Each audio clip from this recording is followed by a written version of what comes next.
Travolting presents Bobbin for Robin.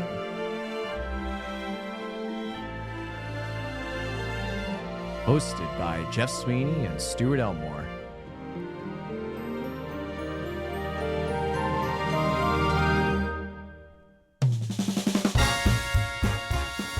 Covering Night at the Museum with special guest Dave Manzolillo.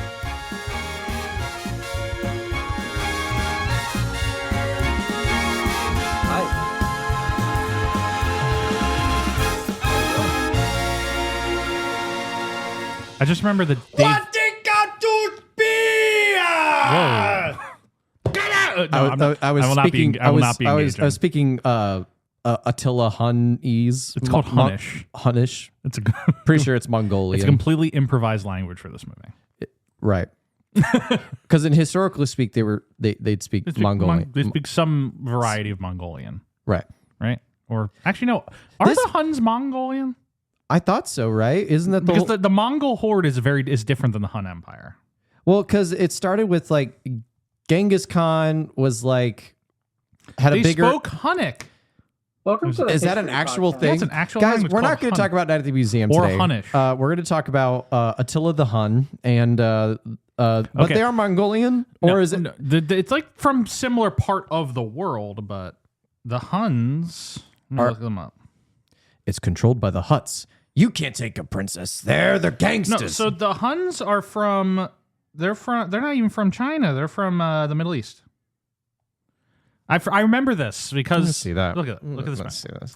Because the Hun, because in Mulan the Huns are invading China. So it's like Turkey-ish but kind of. Mulan is like a notoriously historically inaccurate because the Huns never went to China. Right, the Huns went to Rome.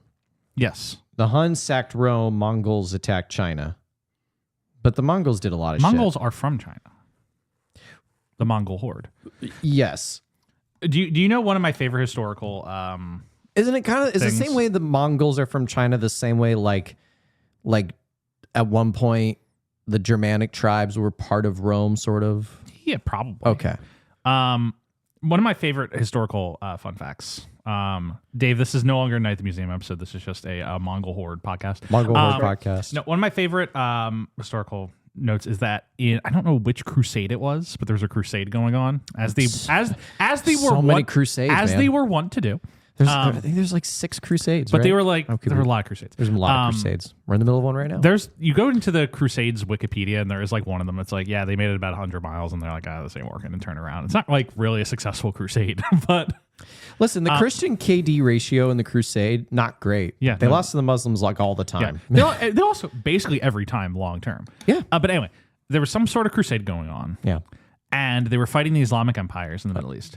And suddenly words started getting spread that the Islamic empires were being attacked on the other side. And Was it by the Mongols? no, and the Crusaders were like, it is the long fabled Eastern Christian Empire. Come to rejoin. no fucking Come way. to rejoin us. Oh my and take God. back the promised The land. Constantinople people? No, like a completely Istanbul. disparate like thing. The tribes that like went to the east. I don't know. I this is very loosely retold. I'm not like Greek Orthodox? Are we talking about? No, it's a thing that doesn't exist. Okay. The long fabled like the tribes of Israel that went to Sure. the east or whatever. Yeah. Okay. So they People thought, are like banging their heads on their steering wheels right now listening to me retell this. they thought that they were being aided by a divine relative of theirs. They basically thought it was like the Eastern Christian Empire tribes come to rejoin them and take back the Holy Land. And so they're like, we must fight through to rejoin our brothers. So they fought through. It was the Mongol horde, which then pushed the Crusaders all the way back to Rome and almost sacked the city of Rome itself. Wow. Wow. I just like the guys. That's This is about to turn out okay for us. Wow. Well, speaking of invading force, Christopher Columbus is in this movie. Yes, he is in this movie. Hi, Dave. How much did I butcher your last name in that intro? Be honest. Give me a scale of 1 to 10. I do not remember what you said. I said Manzolillo. Okay, he got it. Yeah, that's it. Ladies Okay. and gentlemen, he got I it. did Yeah, it. I did it right. Okay. Good job. I Good job, did- Stuart. Hey, guys. First take. That was take one. All right, so I want to go around. I want to go around the table real quick. Yes. The digital table. Night at the museum. Night at the museum. Number one museum exhibition in the movie. Oh, in the movie. I thought you were about to say like In real life, that would be a much bigger discussion. that would be a much bigger discussion. Obviously, it's the tornado at the Museum of Science and Industry in Chicago. Pretty sick. It's a The great. U-boat though.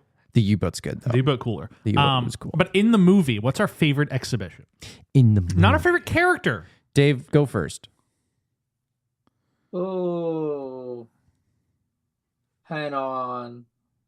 Do you have one, Jeff, already? I do. Okay. While Dave thinks about it, I like the Hall of Miniatures.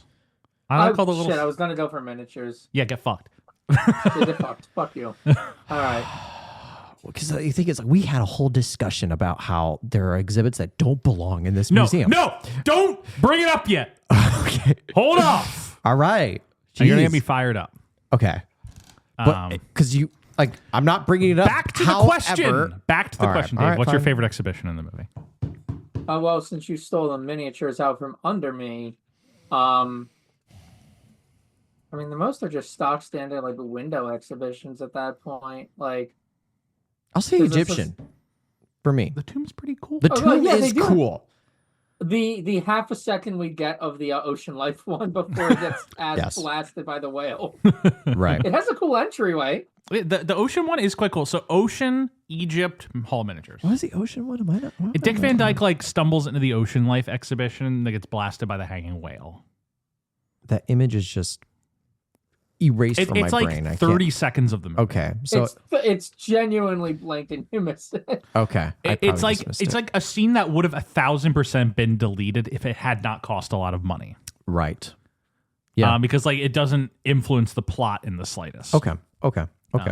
But it is a cool exhibit. Yeah, I'd have to say Egyptian because just that room looks really cool. And it's like a nice museum setup. Like you can go around the tomb. I love museum setups that are like IKEA's Yeah. where they got the lanes Yeah. and you know how you can. 'Cause it's there's a spot. We're going to talk a lot about museums. Chicago has a lot of museums. It does. Chicago has a lot of museums. It is one of the four major cities in the country. It would have a lot of museums. Well, but I even mean if you think about major cities in the United States, for the size of Chicago, we got a lot of We museums. do have a lot of museums. The Shed Aquarium needs this implemented. They need an IKEA lane system in the Shed Aquarium. Should have carry them a little chaotic. It's very chaotic because it's always crowded. It's always packed. You don't know which direction to go because people are going 50 billion different directions. That's the one that's on the water, right? Yeah, well, they're kind of all in the water. They are kind of all in the water. It's the one now that's that you like think about it's the one that's elevated on the wall. Like it's actually Is on it the the wall. one? It's is it close to the one planetarium. Close to the One planetarium. I went to. We took. I don't remember. Planetarium's kind of cool. The planetarium's great. I love the planetarium Planetarium's really cool. because Dave, like Like in Chicago, it's kind of like there's the museum campus. Yeah. And it's like yeah. there's the Field Fields, Museum. It's which right there. I've never been, Field Museum's great. It's free on Wednesdays if you're an Illinois resident. which I am. You got the driver's license. Very good. Look, Field Museum. talking about like There's this. the aquarium, and then there's the planetarium, all like kind of connected. And then 120 miles south is Museum of Science and Industry. Yeah. This No, is it's in fact the one I went to. The Field Museum or the aquarium? Dead. Yeah.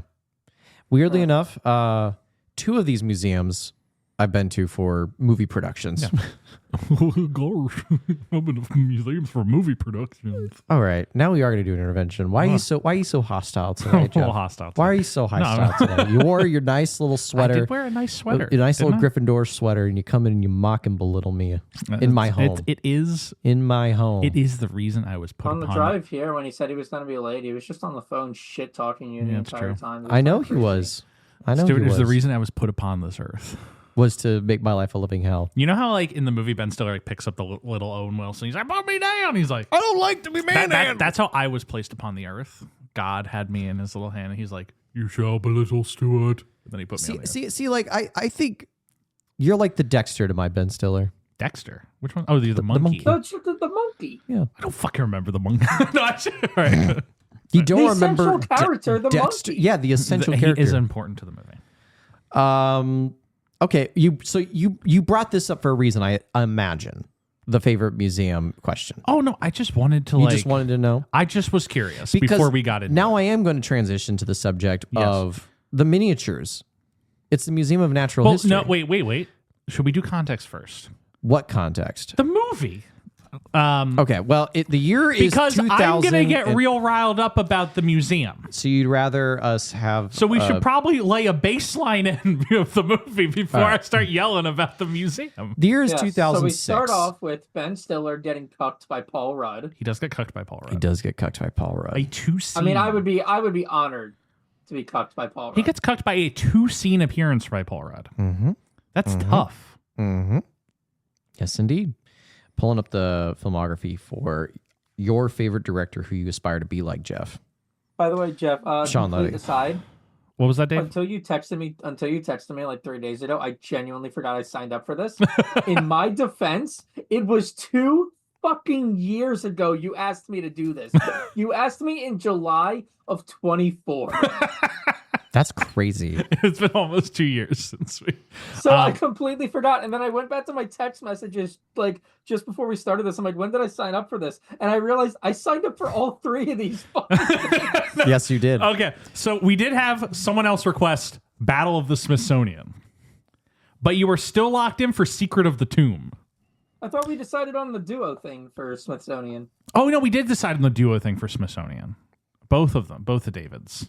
Battle of the Davids. Oh, we're having the other there's 2 Davids. 2 Davids, right. Yeah, because we had you guys on for Star Trek at some point. Anyway, So brought to you by the same director who did Big Fat Liar 2002, all right. as well as Cheaper by the Dozen, All right. as well as The Pink Panther. We are now convening. Are you seeing a trajectory We are now here? convening this meeting of the Hague war criminals trial.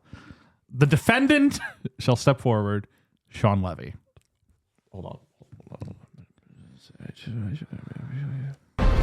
Wow, this is a disaster. I don't think Dave can hear my sound effects. He can't. I heard that. Oh, you heard Wow. that? Wow. Oh, yeah.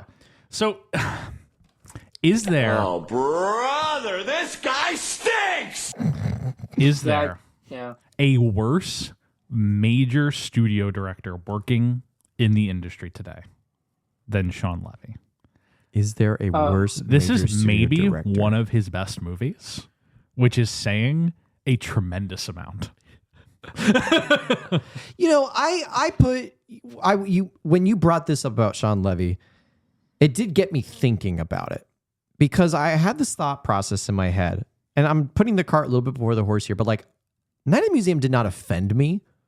No, he is a deeply inoffensive filmmaker. Well, that's the thing. It's like, but even on top of it not offending me, like there are times I had a pretty okay time watching it. Like I wasn't like, yeah, I got a little distracted. He is, you know, where Sean Levy belongs. He belongs in the Netflix slot pile. He belongs Well, you'd be in. thrilled to know he has made multiple Netflix. I know slot he has. movies. Yeah. Well, because like he belongs in that studio run slop heavy of like, make sure your characters are saying the dialogue about what's going on in the plot because people can't pay attention. He belongs in that pile. And I think he might actually be good at it. No, yeah, he's the reason Sean Levy keeps getting work. It is well noted. He's even said as much, is because he does not fight the studio. Mm-hmm. He makes his movies on budget and on time, Yeah. and he just kind of does what they want him to do. Listen, it's a business. He is a creature of no independent thought. Mm-hmm. They put him back in the vault when he's done making a movie. They literally cryo freeze his ass. He looks like he's. He looks like he's been Cryogenically rehydrated frozen. multiple times. Hey, Jeff. You know, in the Hey, Jeff. It's me, Sean Levy. in the director of Night at Back to the Museum. Future 2, where they put the little pizza in the hydrator, and then it comes as a full size pizza. Yeah. That's what I imagine they do to Sean Levy. They like freeze dry He's him. one of and the then miniatures from Night at the Museum. yeah, they freeze dry him. He becomes all shrunken like a mummy. Yeah. Then they put him in the hydration machine, and he fills back out and directs Deadpool and Wolverine too. Yeah. Um, A movie I had fun They watching. got to pull him out of the machine again for Starfighter. this run, Big Fat Liar, Just Married, Cheaper by the Dozen, The Pink Panther, Night at the Museum 2, Date Night, Real Steel, The Internship, This Is Where I Leave You, Night at the Museum 3, Free Guy, The Atom Project, Deadpool and Wolverine. Mhm. That's a devastating run. Have you seen Free Guy? bits and fun. pieces of it. Bits and pieces. Free Guy is like one of those movies that just like I had fun with it. Sean Levy seems like, you know why he's perfect for Free Guy and Deadpool and Wolverine? Because those movies are really directed by Ryan Reynolds. yeah. But They're you need- movies. His movies are movies where you watch them and you go, "Wow, that was fun," and then a week later you're just like, "Oh yeah, Oh, I saw watched that movie. Yeah, that's how I felt about Deadpool and This is Wolverine. exactly the type of guy we want put in charge of the Star Wars relaunch movie next year. Are you kidding me? He's directing the Starfighter movie with Ryan Yes. Gosling. How we think that's gonna? Let's turn into a box office analysis podcast for half a second. How we think that's doing? Well, it'll probably do better than Mandalorian and Grogu, which is gonna make like $3. You think so? I think that movie is going to. I'm firmly on Mando making in the ballpark of 300, and that's it. I think it's gonna be a. That's it. I think it's gonna be a colossal flop. Look, Stuart, here's the thing. You gotta understand. Star Wars is in a dire place right now with like public demand. Years ago would have been way better. If this movie had done 3 or 4 years ago, would have been a solid like $600-700 million film. Nice and easy. It is the Now- most striking while the iron is ice cold movie. Now, Solo, for the record, did like 370 million. Yeah. If Solo was fucked, Like- what does this movie stand a chance against? Like, does anyone care about the Mandalorian anymore? No. Like, not like culturally.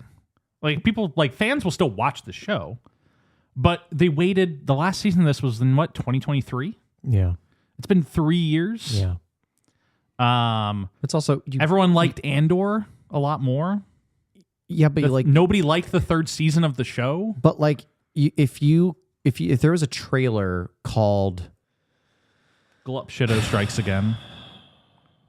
I'm trying to think, like name some random ass Andor character that's not that important. Luthen, the movie. No, Oh, he's like- too important. Like think of like even like a more B plot character. B-plot character. Who's the Imperial guy that gets fired and dates that one Imperial chick? God, what's that guy's name? Kyle Soller is the actor who plays him. Right. But for some reason I can't think of the character name. But imagine if a trailer came out and it was about him, Yeah. and it's like, you loved him in Andor, Yeah. presenting this guy, the movie, and it's like, I also don't think that would make any money, but right, it wouldn't make any money because like the fundamental flaw is like, I think personally making a movie off of like, well, I should be careful when I say this because Simpsons was successful at it. yeah, no, But like I think like, but even the Simpsons, it's like they're you can make a Simpsons movie that you don't need to have seen 15 seasons worth of Simpsons it needs to watch feel the like movie. you are building up to a thing. Like the Mandalorian and Grogu movie, like the marketing for it is like terrible. Yeah. I have no idea what the movie's It feels about. like they're desperate. It just feels like, oh, it's just another adventure with the Mandalorian. Like, why just- is this a movie? It was going to literally be looks like they just added 50% of the budget to the show. That's it. right, and that's what, I'm about to say exactly the same thing. It seems like it's like, well, we were going to spend $800 million on season 4, but what if we actually spend $500 million on just a 2-hour movie? Yeah, That's what it feels like. yeah. Like, and the effects don't look very good in it Of course not. because, like, course not. if they had done, here is the hypothetical version of this. They do 2 seasons of The Mandalorian, the exact same show that has already aired. Then they take like, it ends with like Luke going with the baby. The Boba Fett show happens. Baby's not in it. We don't do that thing. Then there's 2 years off. They build up to, hey, we're doing a movie to finish off this story. And Baby Yoda might be in it. Now you've kind of built up like anticipation. Oh, maybe they reunite there. There's time there's a wait for it. But not a 3-year long wait. Not a 3 year like you, but you could even get all along with a 3-year long wait if there was like a, for lack of a better term, like a cliffhanger. Yeah. Not even a cliffhanger, just like a promise of a thread. Yeah. There is no promise of a threat at the end. No, of it's like Mando the 3. end of the third season is like he's done. He like retired, and then this one's like, guess what? He's back. Exciting stuff, right? Anyway, I don't want to talk about. I don't want to talk about fucking this. shower just talking about I don't all want this to talk. I nonsense. don't want to talk about this anymore. Let's talk about Night at the the comfortable Museum. subject of Sean Levy. Yeah, just like one of the, just like I think that's how we got on that subject was because of Sean Levy being like a slop director. yeah, I know he's a slop director. And we got to that. It made me think about like He always movies puts- you've seen that you enjoy that are not at the success of the director. There are some. Because I actually like Deadpool and Wolverine. Now, like what Dave said, though, a week after I saw it, it kind of left my brain because it very much was like liking Deadpool Wolverine is the same way I love an 8-piece bucket of Kentucky Fried Chicken. Like, it's so unhealthy for you. It's really bad. But every once in a while, you're just feeling like a bucket of Kentucky Fried Chicken. Oh, that's fair. But I wouldn't do it every week. I wouldn't do it even every other week. But like maybe once a month. Get that bucket of fried chicken. I really can't go into Deadpool and Wolverine right now. But so to that I degree, really can't. Is there a movie that is good but not at the success of the director? There are examples of this. Yeah. Because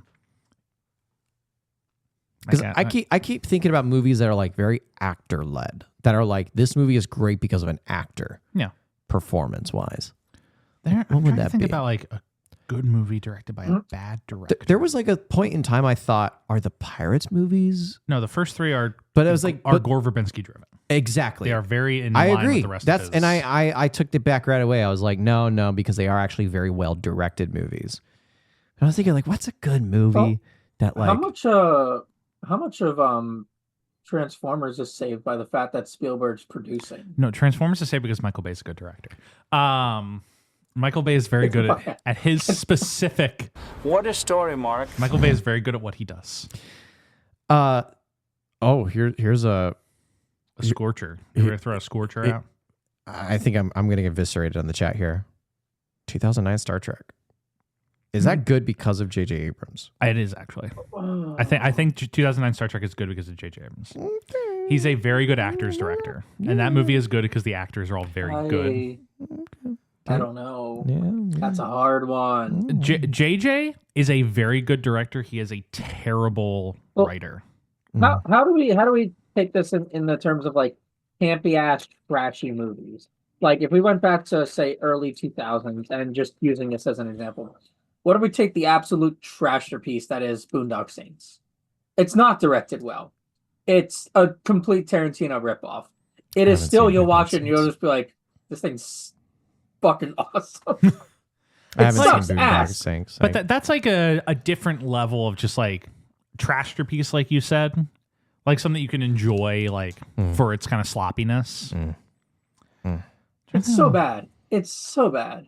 But you get what I'm saying, right? It's like there are movies that are good and not at the fault of the director. And that's where I feel like Sean Levy, even in his like good movies, I don't feel like it's because they're directed very well. Because the fun times I had at watching Night at the Museum, ostensibly, I can absolutely say with assurance, like, is not because Sean Levy is behind what I enjoyed in that movie. No, the thing about Night at the Museum, to bring us back to this, is I watched this movie, which is a kind of a slam dunk premise. Yeah. This is a very like clean cut, perfect premise for a kids movie. The box office is proof of this. Like, guy works the night shift at the museum. All the exhibits come to life. Kids love dinosaurs. Kids love history. Yeah. Kids love a silly premise. Yeah. I'm like, there's an opportunity to just like tell the simple version of this movie with a lot of like verve and energy to it. And this movie has no energy. No. Really? I Like, think if you're gonna make a movie that's like a comedy aimed at kind of kids, it's like the kid takes a back seat to this film. the kid is barely in the movie. Yeah. This movie's not very funny. I was going to say, it's not very funny. This movie's not very funny. It's not a very the good camera comedy. is always in the least interesting place. I will tell you though, It's horribly the Robin directed. Williams faking out Ben Stiller, thinking he's going back to the statue and then staring at him is kind of funny. No, there are some good bits in it. Like there are funny moments. But like for a movie with this premise, this should be much more of a comedy, right? Oh, yeah. Like it should be funnier, like Yeah, yeah. consistently. It's not that funny. It's not that funny. And just like I hate to the producer of this movie is Chris Columbus. It's giving very Chris Columbus vibes. It is like sub Chris Columbus. Chris Columbus can do like Chris Columbus has a certain level of competency that we talked about. Like he's the ultimate journeyman. Yeah. Where like he could have directed a much better version of this movie. That would have been, had it like you watch those first two Harry Potter movies. They're a little sluggish at times. Yeah. But like they have a a style. They have a, propulsion to them that keeps you going through the movie. Yeah. And he could have brought like that energy to this. And instead, like Sean Levy is just like, you watch a chase scene and the camera's like in the ugliest spot possible. Mm-hmm. Everything's wide, mediums, and tights. There's Yeah. no like, there's no imagination behind the camera. There was like another director I was thinking of. Like, God, this director would have chewed this movie up. Anybody. Made a Like, snack out of it. Steven Spielberg, Gore Verbinski, any of these guys who like. It was in the same vein of Chris Columbus, like journeyman director. Because I was watching it thinking, like, God, this is such a journeyman director movie. Yeah. Like that would have been much better. Because it feels like it. Like I agree with you 100%. It is below journeyman quality movie. Like it's such nonsensical, like no intention slop whatsoever. So, but and there was somebody else that I was thinking about. But Chris Columbus is a great pull. Like it's just like I wouldn't even call this movie slop. I would just say like it is the least interesting version of itself. Mm-hmm. And it's a kids movie about a museum that comes to life. Like ultimately, how much can I like be angry at it? Mm-hmm. Which is to say, not much. Like overall, I did enjoy this movie in spite of everything I'm saying, and that's entirely because it has a really good cast. I was going to say, I don't think this is a scorcher. I think people will probably agree with me. Best Robin Williams role since Insomnia. Oh, it's like I'm looking, and Yeah, by the way, I am looking at the rundown of what is happening between Insomnia and best this Robin movie. Williams role since Insomnia is like saying, like best meal I've had since breakfast. Actually, you know what? Best Robin Williams role since 1 Hour Photo. I'll say because Insomnia, like No, he's so good in Insomnia. he is so good in Insomnia. You're right, but my point in saying like we're coming this after watching Happy Feet and Man of the Year, Everyone's Hero, and I just have to say like Happy Feet. I'm gonna put that aside right now. We said what we said about that movie, but like Man of the Year is like the peak problem with Robin's downward spiral that we see post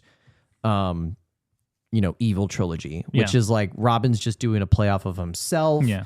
He's not performing like much of a character at all, other than he's just trying to do bits to make the movie funny. And it's like, you can't make it funny if it's not funny. That's the difference between stand-up comedy and movies, is you can't force a movie to be funny just by being you. Yeah. Man of the Year is the peak of that. And I actually feel like Robin is probably the best I've seen him since like Insomnia, in the sense that he's actually doing a character. Yeah, no. Because like other than what Dave, you said, where he like fakes going into statue mode and then he jump scares Ben Stiller. But outside of that, outside of like a couple of like when he does those voices with Sacagawea, He does. while he's getting like waxed up. I had the exact same thought. But like it's like those two moments, other than that, it's like it's Robin Williams playing Teddy Roosevelt. And I have to say, like I thought he was pretty good. And He's fun. He's fun. Yeah. I like it. No, that is the thing of this movie, is it is very well cast. Mm-hmm. All the actors are in, like, they're all coming. No one's coming in like cashing the check visibly on screen, and which you can sometimes get with a kids movie like this. Like everybody's having fun, and I think it is of benefit to the movie. Like, Yeah. I'd say the person who's having the least fun is Ben Stiller. Yeah. And weirdly, Oh my God. like he's not, I wouldn't say he's bad, but he's just like. This is the What is same he, guy like- who was in Zoolander. Like, what is he doing? He's just like he's there. He's playing like a depressed dad in this. Like he doesn't play. The only time he realistically plays silly or like funny in that film is when he's taunting Dexter with the little baby keys. Like- That's the only time he has like a bit of Fun. whimsy to his Yeah. character, a bit Yeah. of fun. Like the character he is supposedly playing is like an inventor type. He's an inventor. Oh my God. Oh my God. Hey guys, so I invented a robot, and what it does is it fights Transformers. That your cat literally sprinted out of the room as it did a Mark Wahlberg accent. Yeah. Smart cats. Yeah. Animals know to hide from Mark Wahlberg. Yeah. Yeah. Much like I'm not gonna say what I was gonna say. I know. You know exactly what I was gonna say. Oh my God. You know exactly what I was gonna say. I don't know what you were going to say. Anyway. Just cut it. Just let him know and cut it. No.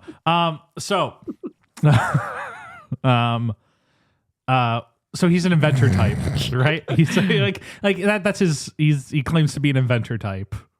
Who's like, I invented the snapper. I invented all these. He has like all these failed businesses. Yeah. That should be a quirky, zany guy. Ben Stiller plays this movie very straight.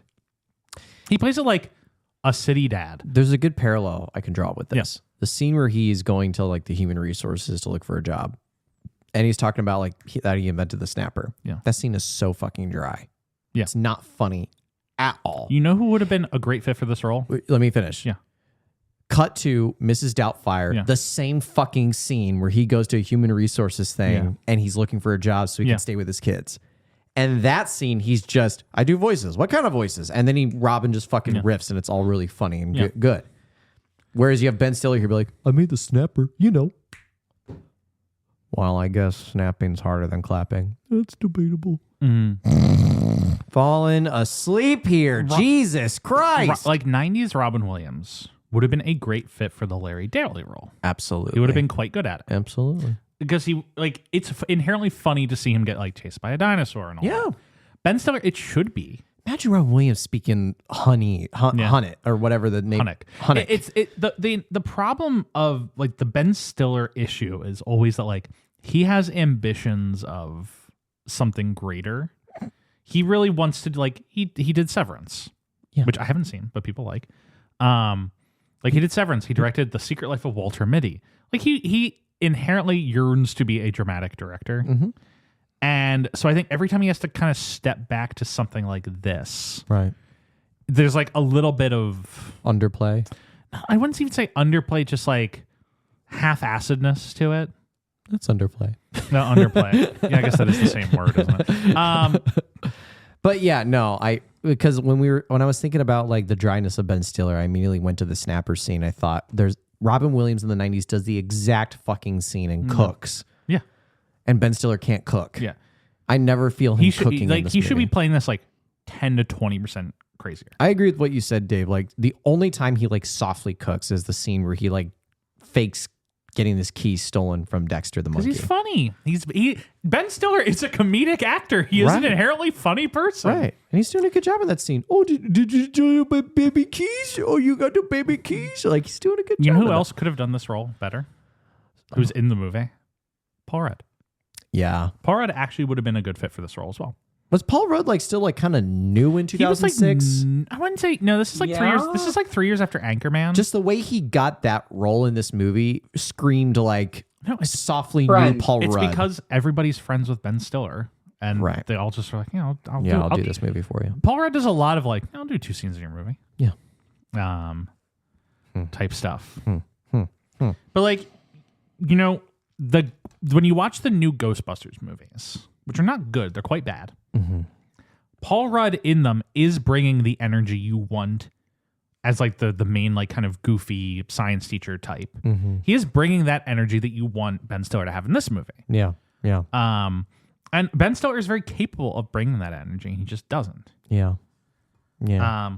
Which does like it does make me, go back to how exactly does this come to be? Like, does Ben Stiller initiate this movie getting made? I don't think so. I think this is your classic like It's based on a book. It's based on a book that gets optioned, and I think this goes through. This is Fox, right? This is what the book looks like. Yeah, and it shows, doesn't it? But this is this is distributed. This looks like it should be Bob by Hoskins. 20th Century Fox. Bob Hoskins in the museum. Well, like I was even just thinking, like, nah, I won't say it. That doesn't really match very well.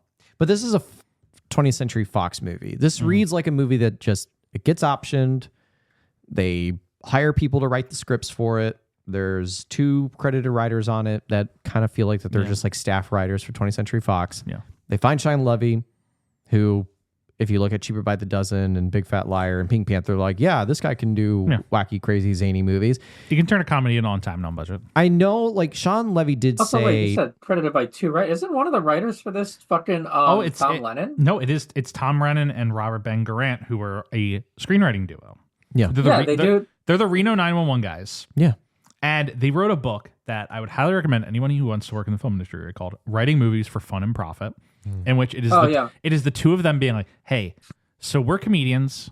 We do their stuff we care about. We are also hack screenwriters. We write studio movies for a lot of money that aren't very good. And we're fine with it. And we're going to tell you how we do it. Yeah. And it's a It's a really very good book. It's an extremely entertaining read. Yeah. But it's also just funny. Like they're just like, yeah, we're not trying to write The Godfather. We will just write some slop. We'll get paid very well for it, and then we'll go do our thing we care about. Yeah, and this movie kind of shows that it's just written in a very basic modality. Because like they're like their thing is they're like, here's exactly the structure of every single studio script we write. Yeah. And it's like on page 14, inciting incident happens. On page 25, like no difference. It's always on these pages. Yeah. This happens. They give you the formula, and you can see that formula on display in this movie.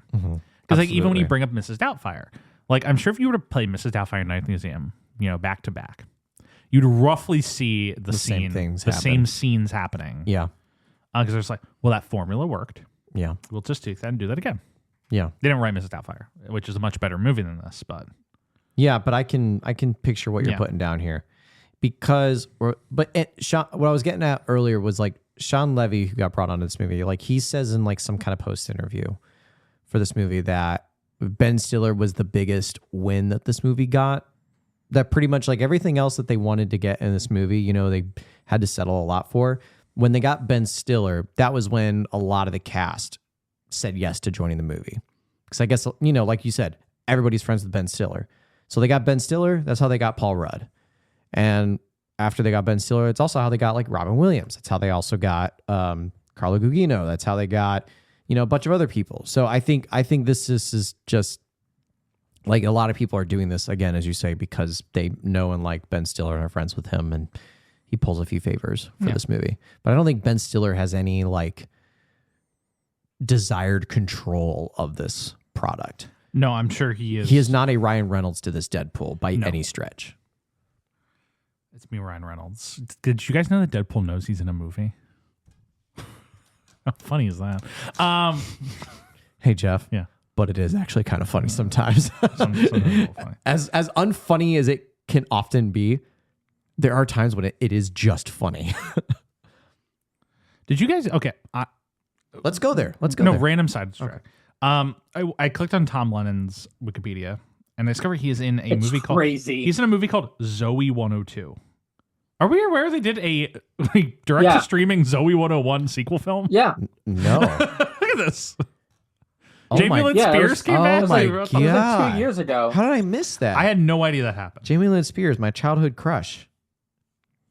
Insane. That is actually like that's not anything. I didn't even have the remotest idea that happened. Wow. Anyway, it's not like I really care. In terms of Robin context, it's pretty much the same old. That 2005, 2006 Robin, he's kind of going down the drain in his career. His I think we can stop saying his career is going down the drain. I can say it is in the drain. It is in the drain. It is in the drain. Yeah, and Which is on where it's going to be. which is where it's going to be. But and I mentioned this in a few previous episodes that his drinking's also like it's gone out into the public that like Robin fell off the wagon. We mentioned earlier that he goes to rehab, and this is just before he goes to rehab for his drinking. That's all. That's the only context that I have to share. Yeah. When we come back next week for License to Wed. License to Wed, that and August Rush are his two back-to-back movies he does directly after getting out of rehab. So this is pre-rehab, Yeah. career in the drain, Robin. Next week will be post-rehab, career still in the drain, Robin. It's basically pretty much where we are at. So that's the Robin context. Shall we? We're at that point where in Robin's career where he is settled into being the and in movies like this. That's a great way to say it, Jeff. Yeah. Like he's like Robin has grown comfortable with the and. Yes. What does he Yeah. have? Which for a lot of actors is a good place to be. Yeah. For what Robin is like attempting to do, it's kind of a sacrifice. It's kind of a, Let's be so clear in this, and it's almost a dumb thing to even say because like we have a podcast where we talk about the highs and lows of actors. So even bringing up this point sounds fucking useless. But like people understand that when we say Robin's career is in the drain, what we mean is that he is still getting paid a lot of money to do movies frequently. yes. that is our version of Robin being down the drain. There are a lot of hardworking actors that are out there listening to this being like, fuck you guys.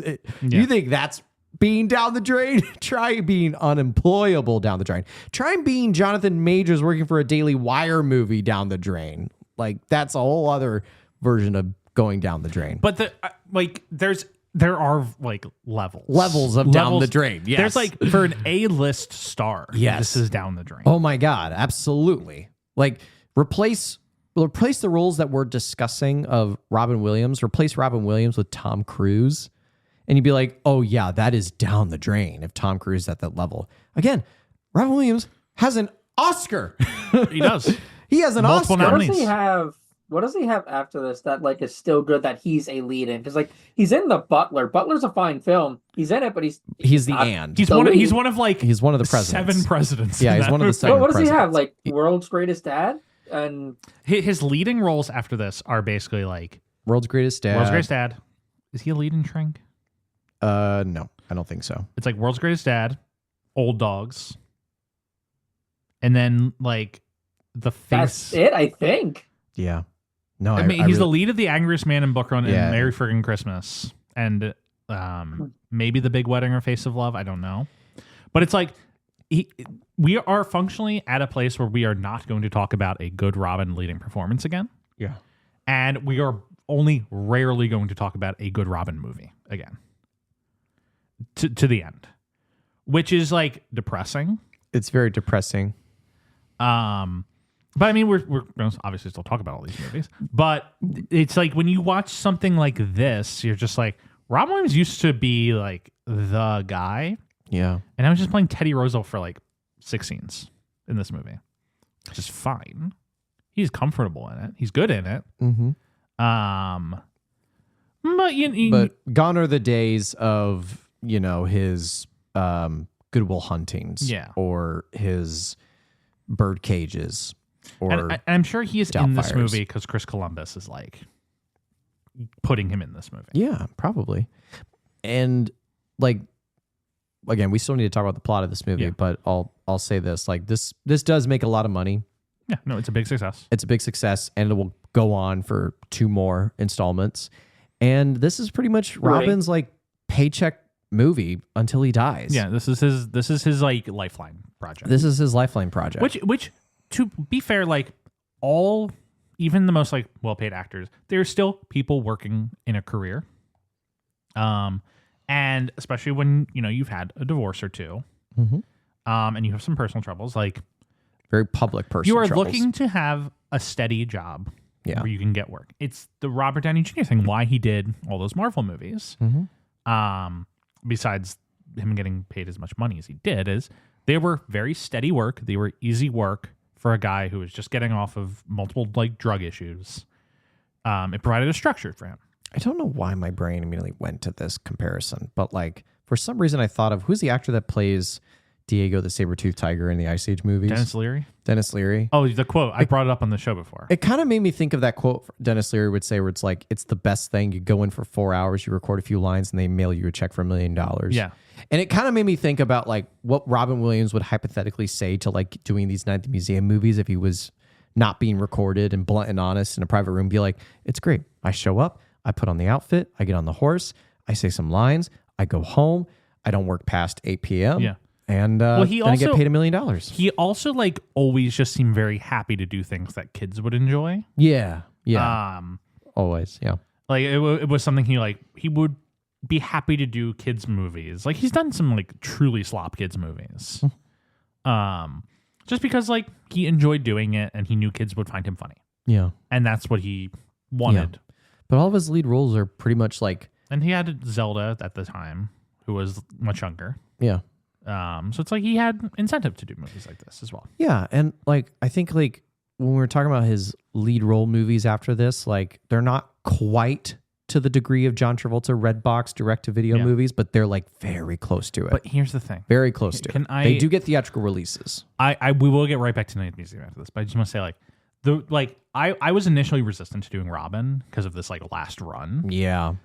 Which is Me just too. Me the too. difference between like Travolta and Robin is like when Travolta gets to his like Travolta exploitation era, the movies are like they're laughable. Like we watched Life on the Line and we had the time of our lives. Yeah. I would say Life on the Line is probably worse than anything Robin will do. Yeah. As a movie. Yeah. But it was so laughable that we found it like Joyful. Yeah. Whereas like the last Robin run, it's just like it's just kind of sad. Yeah. To see a guy who you have so much respect for just kind of end up in The Angriest Man in Brooklyn. yeah, like kind of fade away. Yeah. More than anything, career wise. It yeah. And I had the same thought too. It's like there is no potential career resurgence that he can have anymore, which is the real sad talking point of it. It's that's like, why we are ending the show with like kind of breaking our norm a little bit. Yeah. We'll get to that. When we talk about it. But like was it last season? No, there will be we have a special last episode. We have a special last episode for the show that will hopefully be a little bit of a mood upswing from where it ends otherwise. Oh man, I'm gonna be a fucking sobbing baby when we talk about the second to last movie. But like, knowing our luck, John Travolta is gonna fucking put some slop out that comes out the exact week we have to talk about the end of the Robin run. Well, because like I'm talking way too ahead. We should get back to Night Museum, but like. Robin's upswing, which he never has an upswing in the career sense. Hi, Piper. She is called right up. Yeah, she likes being the center of attention sometimes. Yes, you do. You just want to chill here. You just want to chill here for the podcast. She's just gonna hang out. Get her a mic. Mic her up. Here, just want to. She's out of here. All right, no. Is like, Robin has like a small like personal life upswing. Yeah. Like, his separation and divorce with Marcia begins in 2008 and finalizes in 2010. He then marries Susan, whose last name I'm forgetting, in 2011. Moves to a smaller place in San Francisco Bay Area.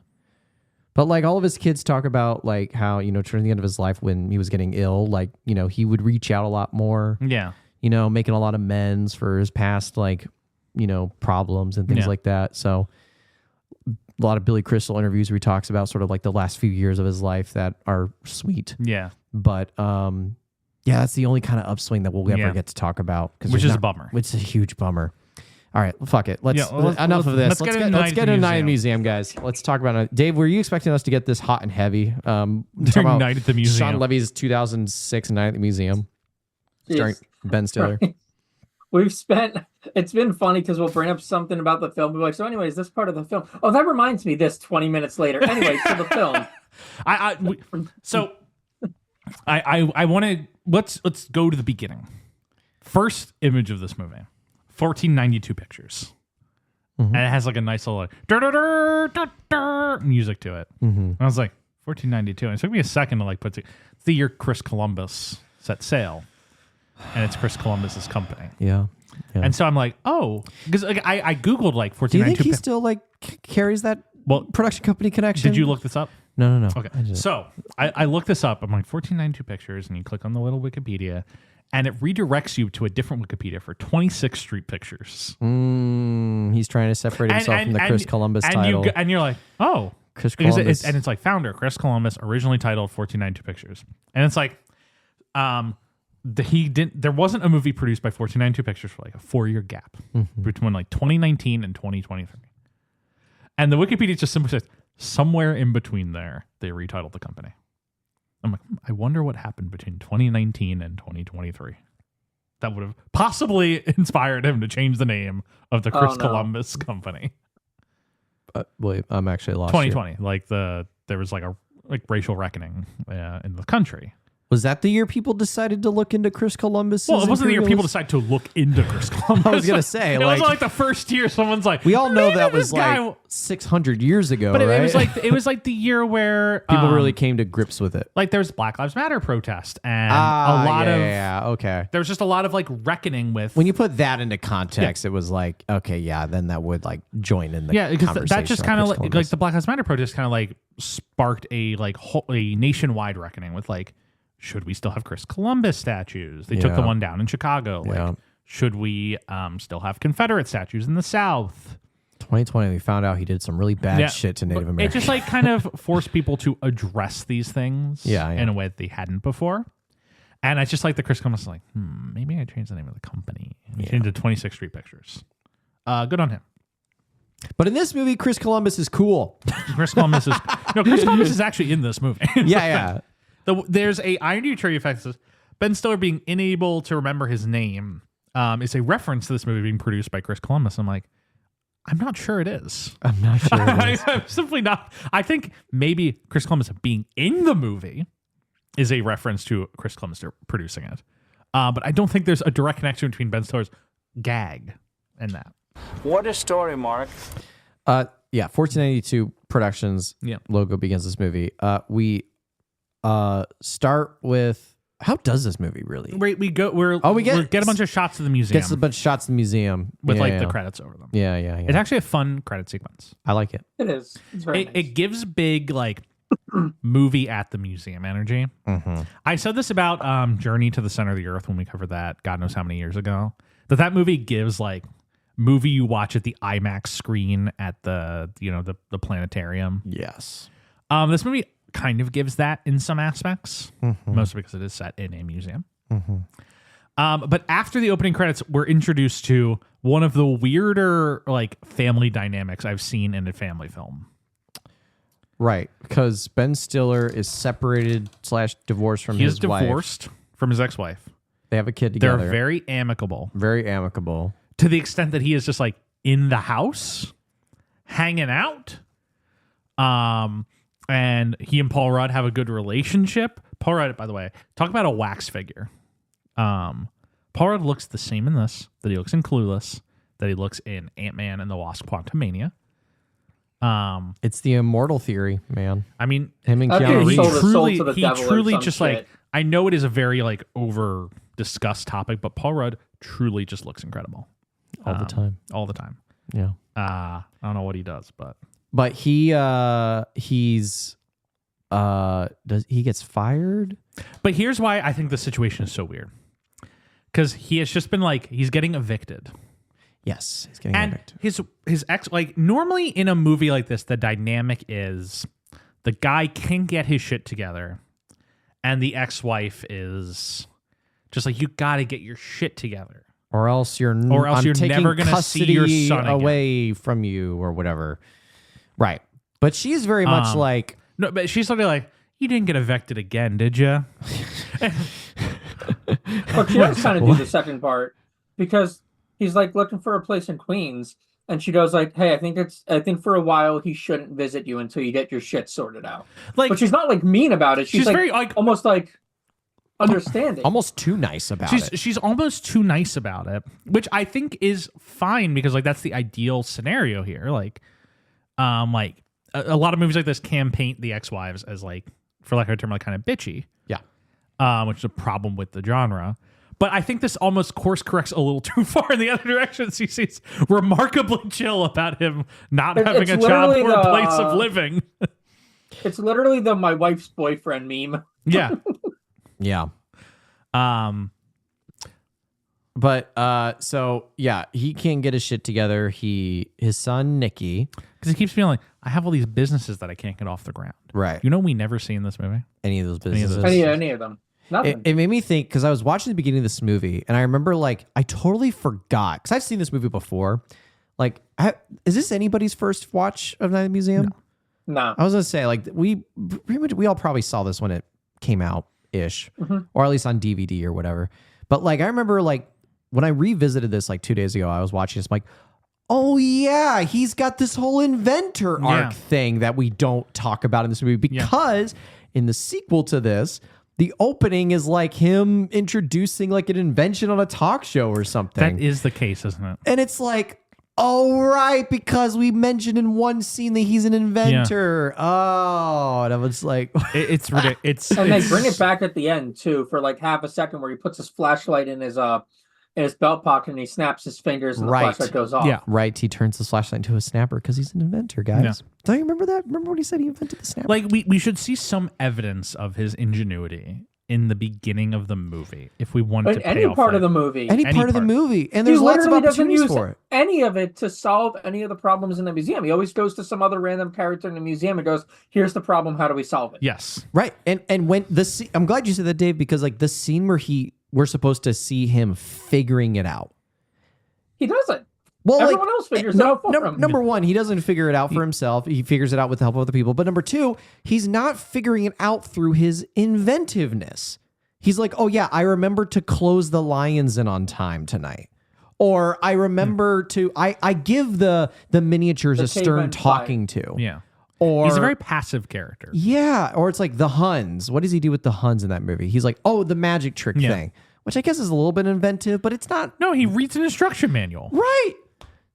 So what part of him figuring out his role carries into his character trait He at all? Barely Nothing. exists as a character in this film. He is a we're just going deep hard on Larry Daly right now. Fuck that guy. He's a person. He can't get a job. He's going to get evicted. If he gets evicted, he won't be able to see his son as often. His son is like, I want to be He only like sees his son every Wednesday and every other weekend already. So, like, Jesus Christ. yeah, and he has that one scene with his son. He's like, when I grow up, I want to be like Paul Rudd. I'm like, kid, me too. Yeah. Me too. But of course, Ben Stiller's like, oh, you don't want to be like him. You don't want to do finance? You want to You be need like to do hockey. Right. You wanna be like me. at age 25. yeah, follow your dreams, bucko. And okay. So then he goes to the human resources lady to look for a job, and we have the most lukewarm version of the Mrs. Doubtfire scene. Where it's like, I'm an inventor. I made the snapper. What's that? You know, the snapper. You snap and lights come on. Didn't they make that already called a clapper? Yeah, the clapper kind of stole our thunder a little bit, but the snapper, it's easier to clap. Well, it's a little debatable. Yeah. Honk shoe. Honk, shoe, me, swipe right, next scene. This should be like a grade A like character actress playing this role. It should be like Betty White or something. That's how you fucking like slam dunk this scene. Right. But then they're like, I may have one job Yeah. for you. They haven't said yes to anybody yet, so good luck. Cut to Museum of Natural History. We get Carlo Gugino. We got Carlo Gudino. We get surprised Ricky Gervais. I didn't read the credits. I was Oh just my watching the God. animations. We get surprised Ricky Gervais. Jeff has unlocked. Jeff is unlocked. The museum is coming to life, and I don't care. Did you know that I'm an atheist? Did you know that? I don't care. I will give Gervais' character one thing. The whole bit of him never finishing a sentence is actually kind of funny. Ricky Gervais very funny in this movie. Like when he's funny, he's funny.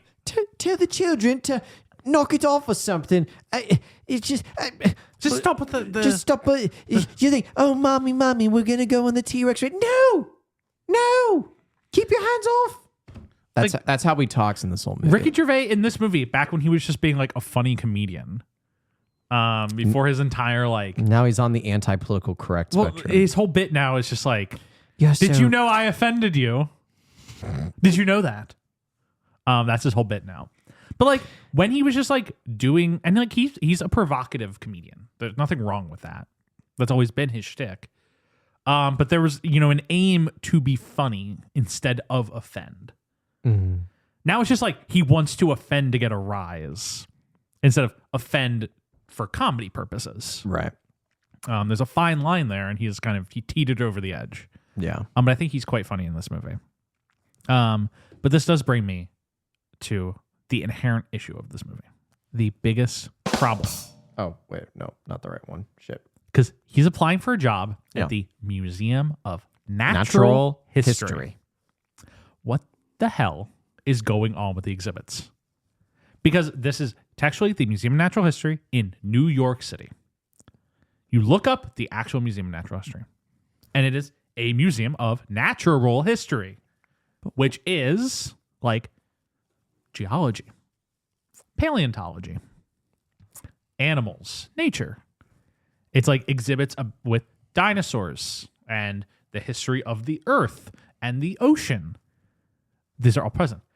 Why is there a like Roman Empire exhibit. Why are there exhibits on the Civil War in this museum? Why is Lewis and Clark and Lewis and Clark, like, I could almost see a case for of like, oh, we're doing an exhibit on the unexplored Americas, and, which is fine. Attila the Hun? What's he doing there? Why is he there? Dave, can you explain to me? Here's the thing. Here's the thing. Change the name of the museum. It's a movie. You can do that. Just call it the Museum of History. Call it When's the the last time you've museum. been there? Well, maybe the Museum of Natural History. When's the last time you've been there? Because I hate to tell you, there is like a human history. No, I looked up the Museum of Natural History's current exhibitions. I read their entire fucking website. They have the fucking because I went there like 2 years ago and I joked that they had the shit we stole exhibit. The shit we And stole. it was it was Here like, are the current exhibitions at the Museum of Natural History. The impact, the end of the age of dinosaurs, encounters in the Milky Way, the apex stegosaurus, invisible insect worlds, passport to the universe. A lot of space stuff. It is all. It is a lot of space stuff. Mm-hmm. The ticketed exhibitions: Davis Family Butterfly Vivarium, Encounters in the Milky Way, Impact, the End of the Age of Dinosaurs, Invisible Worlds, Immersive Experience, Passport to the Universe, Apex Stegosaurus, Black and Natural History Museums, Extinct and Endangered, Insects in Peril, Eyes in the Universe, Opulent Oceans, Shaping the Future Through Tradition, The Changing Museum, What's in a Name, For the Win, Objects of Sports Excellence. I don't know how the Sports Excellence one quite fits in. They probably just had an open slot. But what about the Western miniatures? They're kind of fun. But the point being, a museum of natural history is a museum of natural history. Simply change the name of the museum. Call it the New York Museum. And you know what? All the problems are solved. But maybe the museum gave 20th Century Fox some money or something. I wonder if they changed up the exhibits after that film, temporarily when that film came out, because I remember that film caused a huge surge in attendance. It caused a 20% yearly surge attendance at the museum. That much? And all the kids were like, huh, where's Teddy Roosevelt? And they were like, sorry, kids. Not natural history. Freaking lie.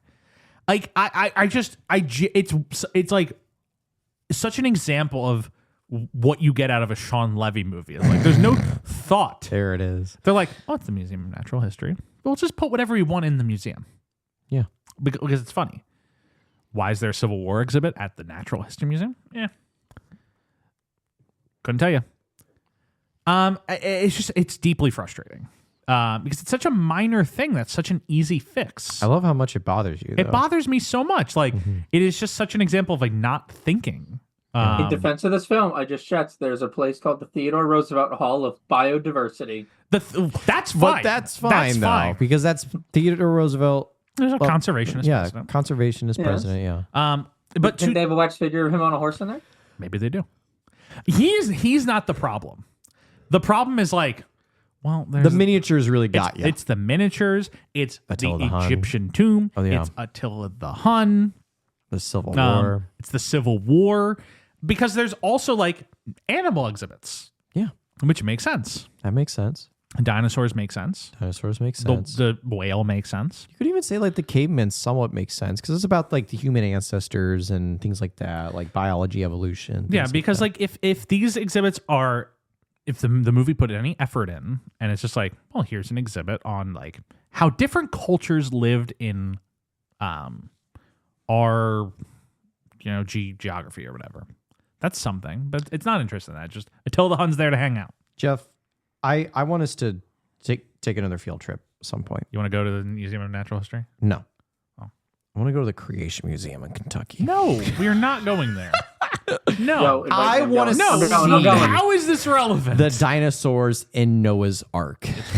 Honestly, I want that's okay. Here, can I say something? Now you're kind of in the idea now, aren't you? Can I say something? Please. That's not number one. That's not true. Number two, creationism. Simply the world is older than 6,000 years old. But dinosaurs in Noah's Ark is a cool as fuck idea. It is. I would look. There. You know what would be a great movie? What would be horror film? Noah's Ark. Every animal, survival of the fittest. They're all just fighting it out, dude. Okay, Loki. That actually would kind of be a dope ass horror movie called Noah's Ark. All the animals get out, and they're on a boat, Yeah. and they have to hide from like the fucking tigers and Yeah. lions in there. Yeah. You've seen Russell Crowe's Noah, where there's the rock monsters? Get me on the phone with the Daily Wire, the right-wing production company, right now. Daily Wire would go for it. Daily Wire would go for the Noah's Ark Did you horror guys movie. read that quote from the Daily Wire guy? Oh, we don't negotiate with We communists. don't negotiate with communists. Wow. Oh, these guys are gonna get us all killed. Yeah. Oh man. but- Jeff, it's only 5-hour drive from Chicago. I'm not going there. You can go to the Creation I'm Museum. not going there. Do it, I'll go. You'll go with me, Dave? Yeah, All I'll right, I go. got Dave. I have Alright, cool. standards. I want to see Noah's Ark. I want to see the dinosaurs. I want to see.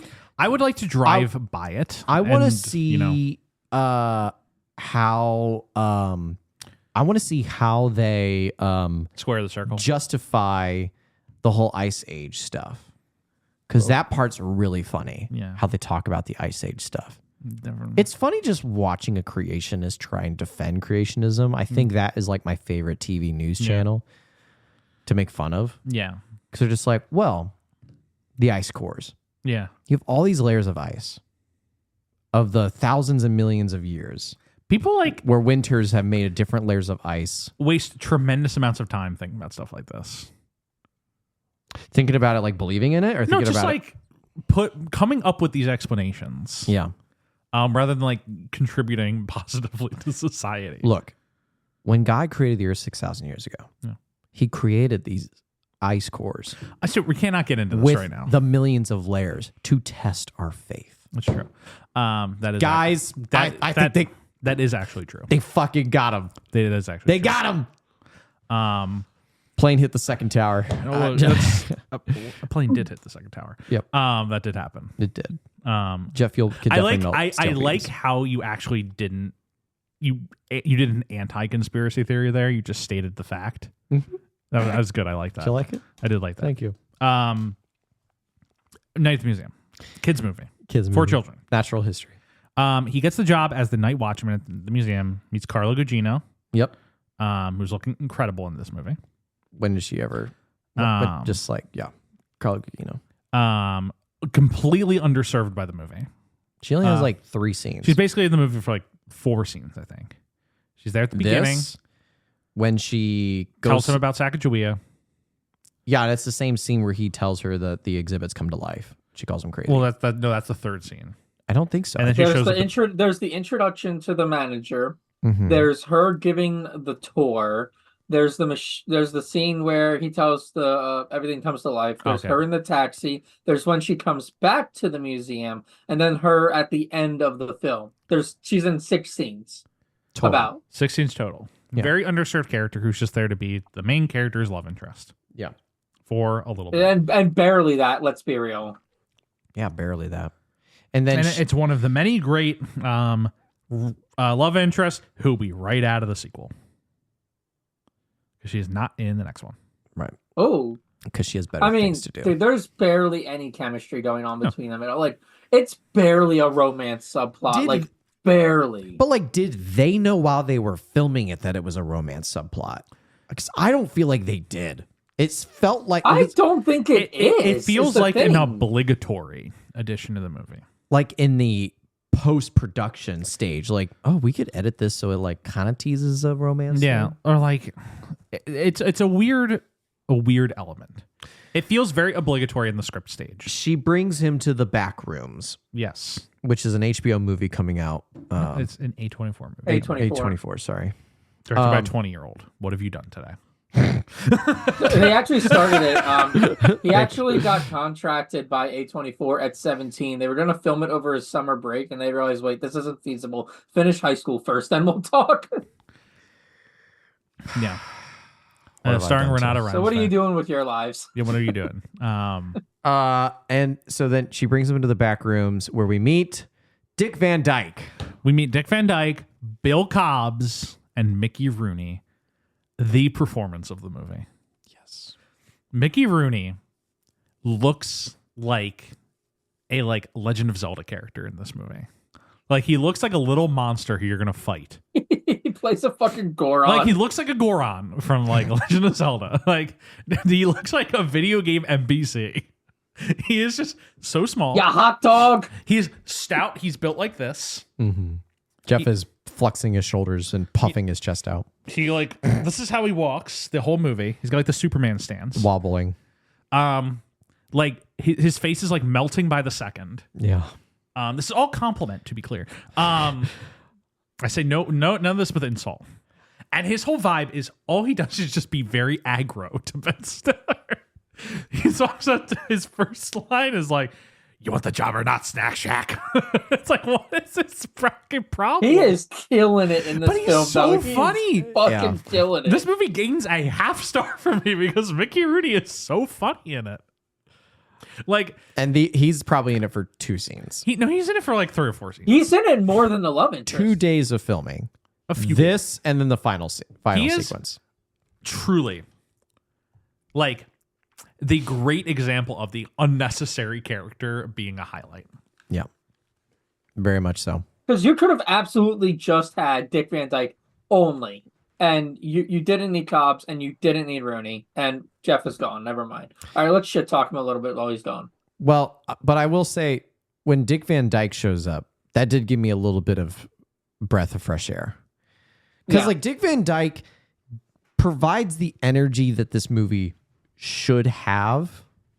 You know what I mean? Like he's got that like jolly, smiley, like, oh yes, I worked at this museum for 50 years. And Dick Van Dyke good in this a movie. lot of weird things happen in the dark. Keep the lights on. Yeah. Like I don't know. Like he is giving the energy that everybody should have Yeah. in this movie. No, Dick Van Dyke is very locked into the tone of what this movie should be.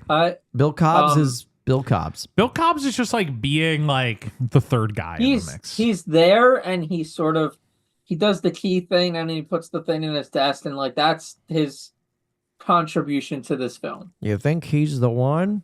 And then Dick Van Dyke looks very solemnly at the camera. Yeah, I He's the think one. He's the one. But like Dick Van Dyke Yeah. and Mickey Rooney, very locked into like what they're doing in this movie.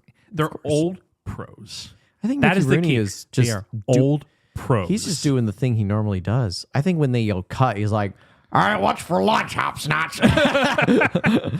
Like- I think that's how he is at all times. No acting required for Mickey Rooney. NAR. I mean, I've told you the Anthony Hopkins story, NAR, where like he had his script for I think Thor, and he was just going through it, and he would write like NAR at the top of a page, and they would someone asked him like, "What does that mean?" He's like, "Oh, no acting required." Because what? He's And either he- not and- in the scene or No, and he's just like, I can just show up and do my thing, say my lines the way he's I basically do. just I don't have to act. All I have to do is just he's show on up. autopilot. I just have to show up and just do the Anthony Hopkins thing, and it will work for the scene. And I just like that he has a system where he writes NAR at the top That's of good. the page. that's good. But I think that like there's a certain degree of old talent that Anthony Hopkins I would include in, but also Dick Van Dyke and Mickey Rooney, where it's like they're from an age where you always put like 100% into the project. You did the performance, you go home. And so there's just like they're here to perform and do the job. Yeah.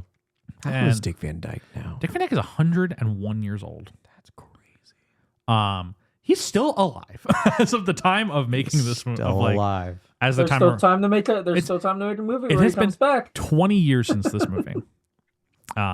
Dick Van Dyke in Mary Poppins Returns, like that was probably 8 years ago now at this point. Does a dance number in it.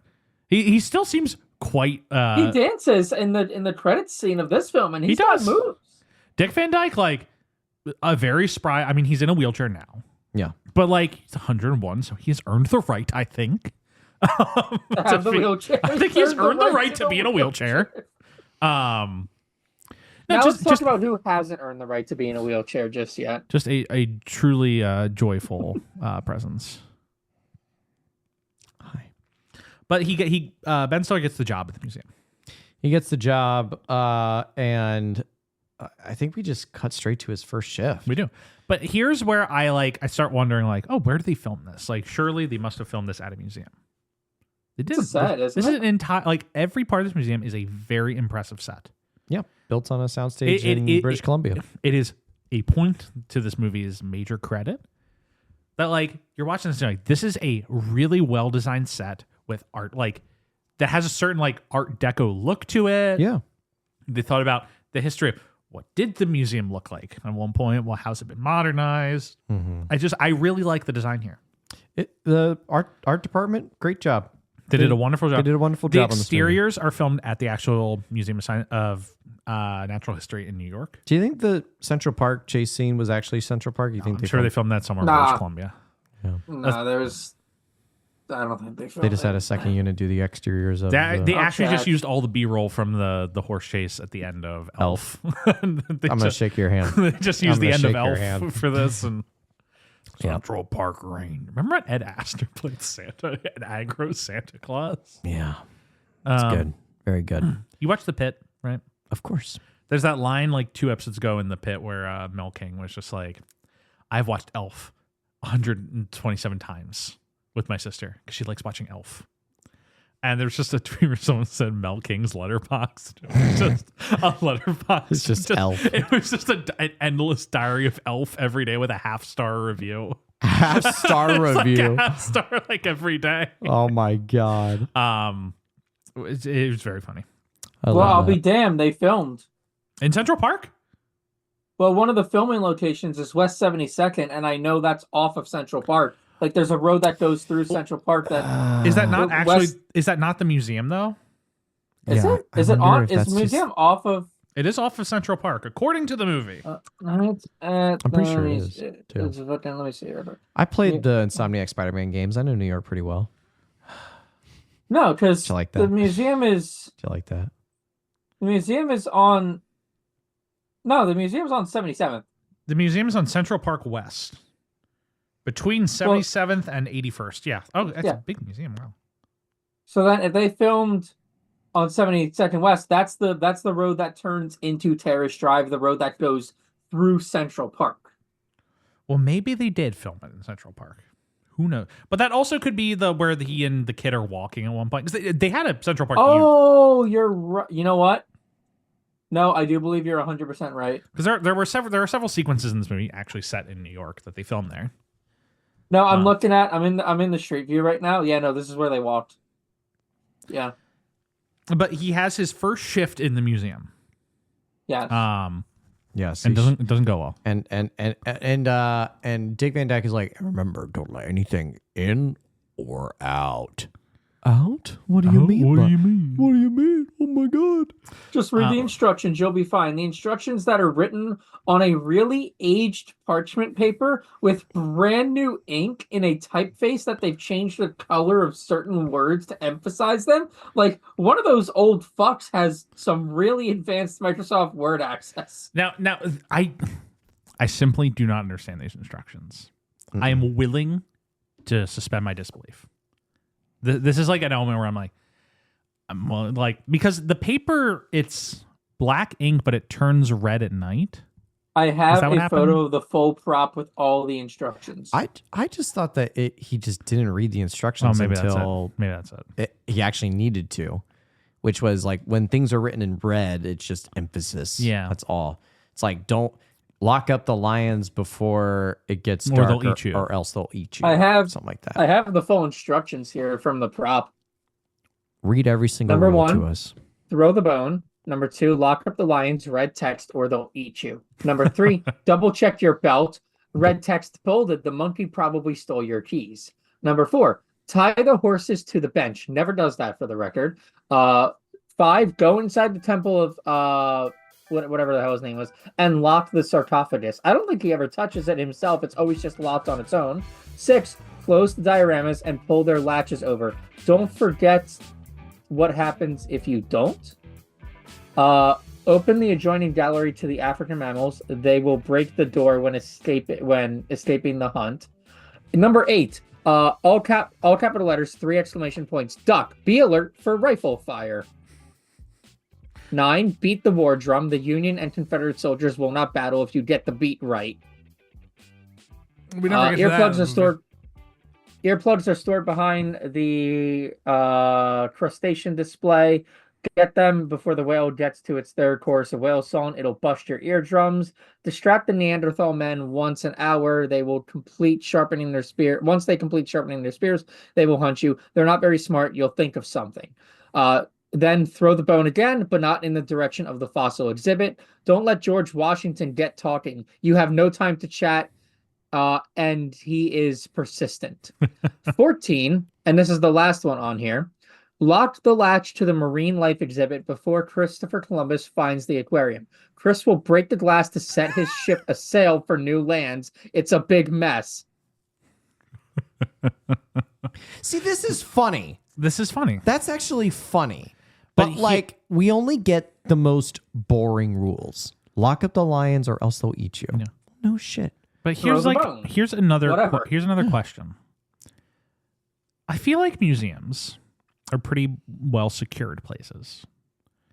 Why do they have all of these like locks for the individual exhibits, but then leave them open at night? Well, I think Larry was supposed to do that and he didn't. But no, like when I've been to a museum and it's closing time, the staff goes around and they close all the exhibits off. Mm-hmm. Why? Like he is just not doing that until he like reads the instructions an hour into the night. Yeah, he falls asleep on the job, and when he Like- wakes up, he realizes, oh shit, I have to lock shit. Yeah, but like it feels like that should be like The day on- shift The stuff. day shift's job is to close up the museum, and then the guy comes and watches it, Yeah, right? I would think so. Because I'm like, he doesn't lock up exhibits until because like even the instructions aren't like lock every door. They're like, hey, do this and do that.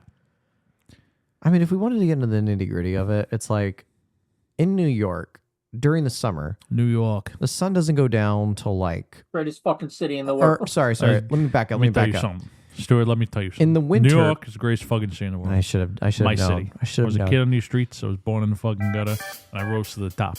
This life ends one of two ways: dead or in jail. I did both. Aren't you impressed? I still remember that 3 seasons later. No. No, I'm not impressed, Jeff. I'd be impressed if you forgot. That would be impressive. I'd be impressive that you're capable of forgetting. We should do another Gotti episode. No. No. Okay, so in the wintertime, Yes. the sun sets in New York at like what, 4 p.m.? Yeah. Before, 4:30. which is like before ostensibly the museum closes, Yes. which means there are still people in this museum When the sun sets. when the sun sets and when shit comes to life. Am I missing something? No, I will give them that. That does require the movie to have some like I think the movie cannot get into that. No, it can't. They actually do close. I mean, it's still not enough for winter time, but they do close at 5:30. It's just all But these still exhibits- not enough for winter. Though. Maybe it's What not exhibits sundown. came to life and just started murdering the tourists? Yeah, except in Pirates of the Caribbean, the pirates didn't eat the tourist. Imagine like you just hear like like someone's getting stabbed by a caveman. Oh my god. See, this serves a good horror movie. Like this serves as a good like horror comedy movie. Yeah. Like this is like, The museum comes to life at night and he's trapped in it. and he's trapped. It's a funny movie. He's trying to be- It's a funny premise. Yes, Cabin in the Why is he woods, but night why at the is museum. the movie not funny? not funny or scary. Yes. Like it should be one of them or both. Mm-hmm. The perfect version of this is it's both Yeah. funny and scary, but it's neither. Because like he gets chased by the T-Rex, Oh my god. and then he gets chased by the lions. Oh my god. He gets The monkey steals his keys. The monkey steals And you get key. chased by the Huns. Chased by the Huns. He gets embroiled in the Civil War. Gets embroiled in Civil War. Sacagawea can't hear him. Sacagawea can't hear him. And then in what I think is actually funny, all the stuff with the little people is funny. Like the miniatures. We are recording that. I'm gonna clip that. All the stuff with the little people are No, funny. you know what I mean? Like the miniature exhibits. Yeah. Like the Romans and the Western town are very funny, I think. Most because I like Steve Coogan and Owen Molson. That would be great. On the note of us talking about this movie having some choppy Wow. shots and editing, on the note of the first time we get introduced to, ostensibly they're doing a Lilliputians thing when they, tie him down and all that shit. But the train, what a shitty cut when it hits him. Yeah, it's weird. It's Yeah. like it hits him, and then like frames later, they're like, all right, we're done with that. That's not. I did like that they included in the miniatures that a lot of the railroads are built by Chinese workers. Yes, they did. They included that in the minis, so they're historically accurate. Historically accurate. He gets hogtied by the Western town, Owen Wilson, as Jedediah, Mhm. the cowboy. Put me down. I don't like to be manhandled. Wow. I like that the gimmick of the Romans and the Western town is that they both have expansionist dreams, and they're trying to blast through the wall to the other exhibit. Yeah. That's funny. It's like It's funny. good. Like they're trying to build the road. They're like, "We got the TNT there, everyone down!" And they press the TNT. Oh, and there's just a little. It's good. Can't stop manifest destiny. You can't stop manifesting. The stuff- And then he looks at the Romans, and they're just like in the batter wall against the. When they're like squeezing air out of the tire, and it's like, oh, I'm not good. And that cut where it's like, psst. Like it's funny. Yeah, that stuff is That funny stuff. When does it not hit? It always hits.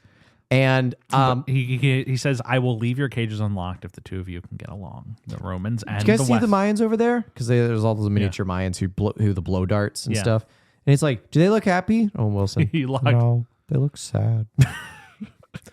Another inherently funny cut where he's like, "Look at the Mayans over there. I had to lock them up. Do they look happy?" And it just cuts to like a wide shot of a locked up exhibit. a locked up exhibit where there's just a full pyramid. You can see all this little motion on it. Yeah. Inherently funny. Inherently funny. And I think that like the funniness of just like little miniature fake characters and doing like funny little guy things surpasses Sean Levy's ability to make it not funny, and it Also succeeds the at being weird- funny.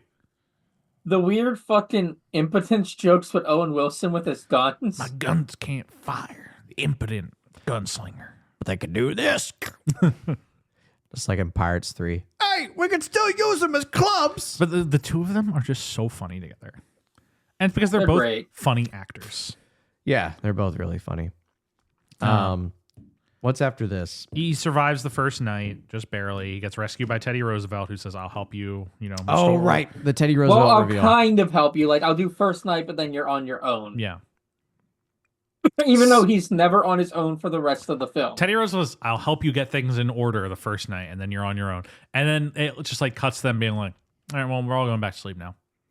Like, he didn't help him. What do you mean he helped him? I mean, like it's a super cut, so like who knows? He may have done some stuff, but so like we get Robin Williams as Teddy Roosevelt, and he's a Teddy Roosevelt.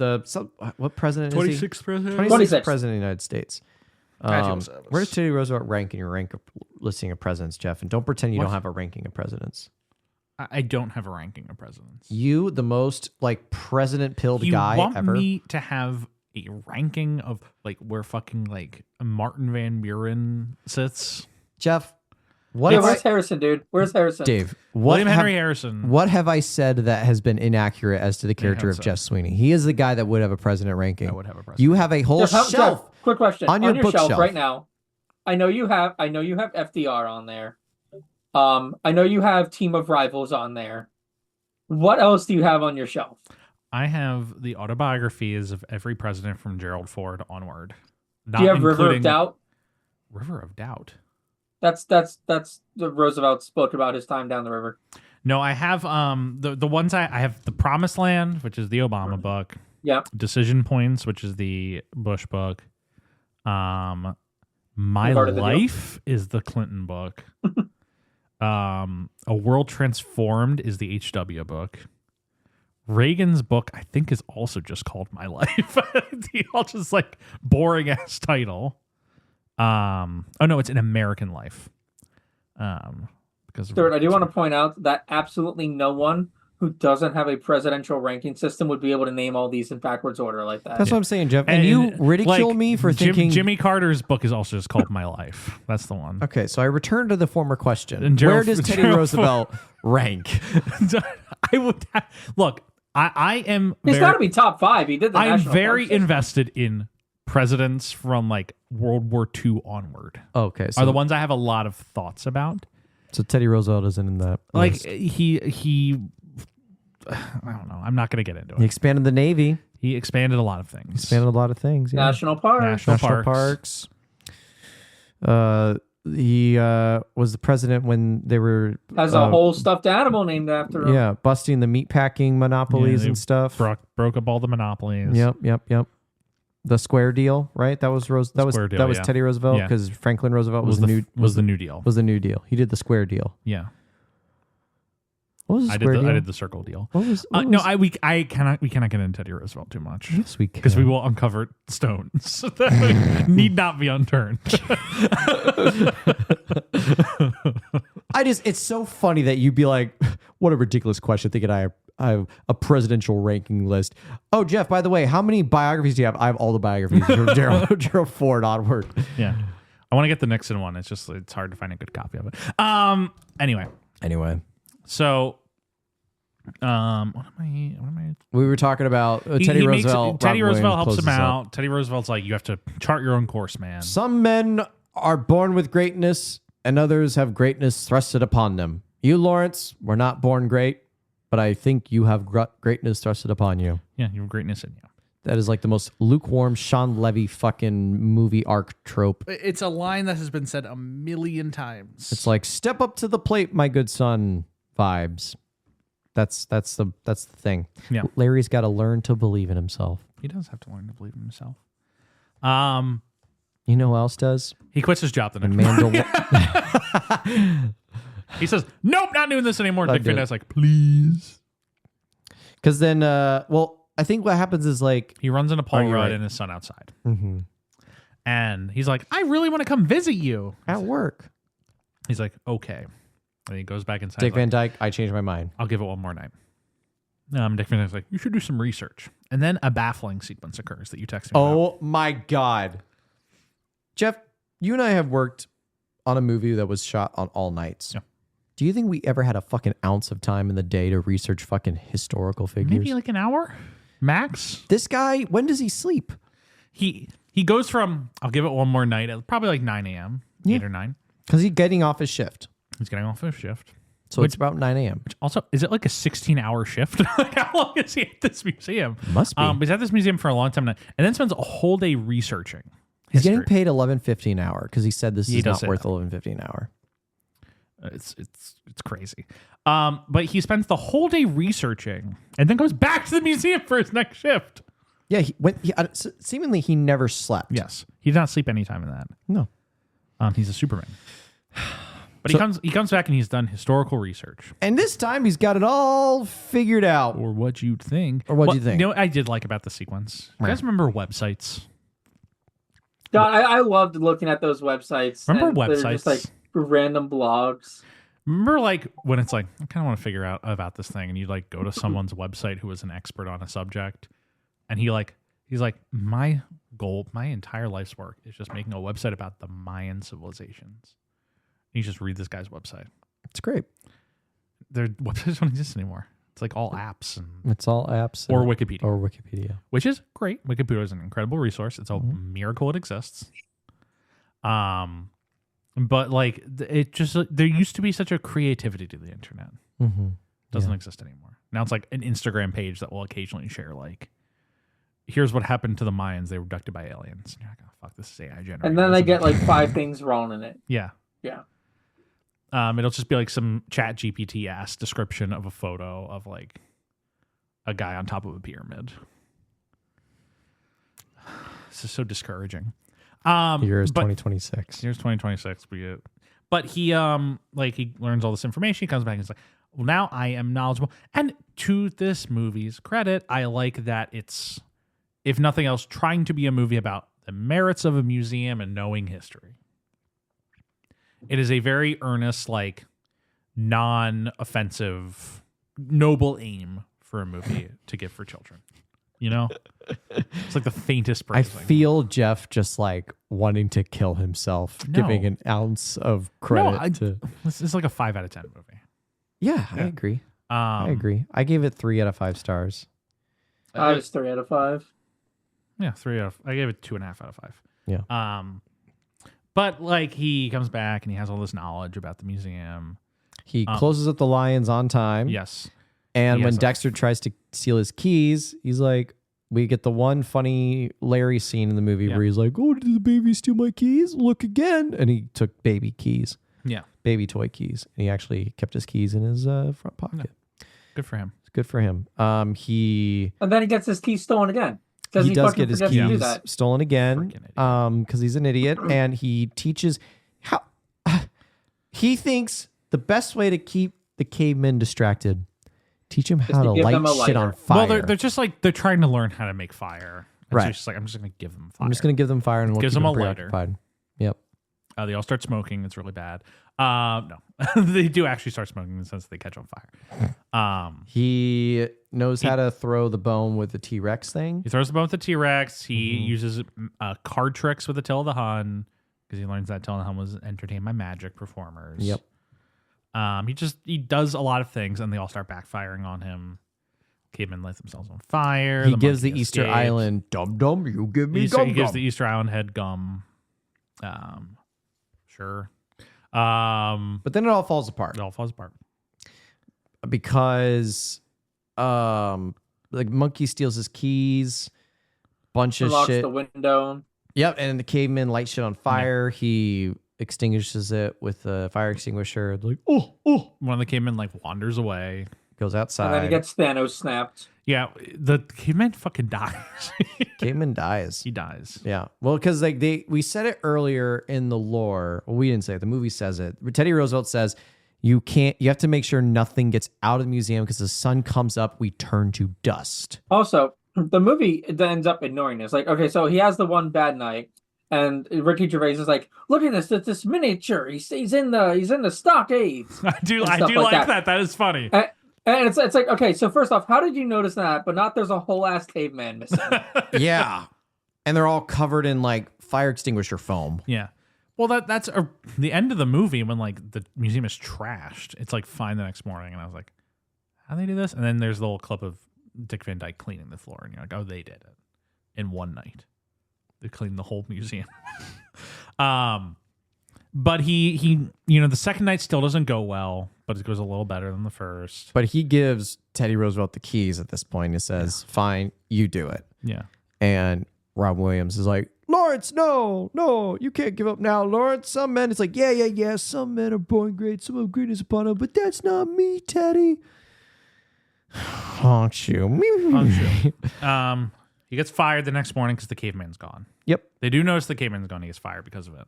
Oh, they did? Yeah, Ricky Gervais fires him because of that. Yep. In front of his kid. I don't care. I don't care. Oh, you're fired. I don't. You lost the caveman.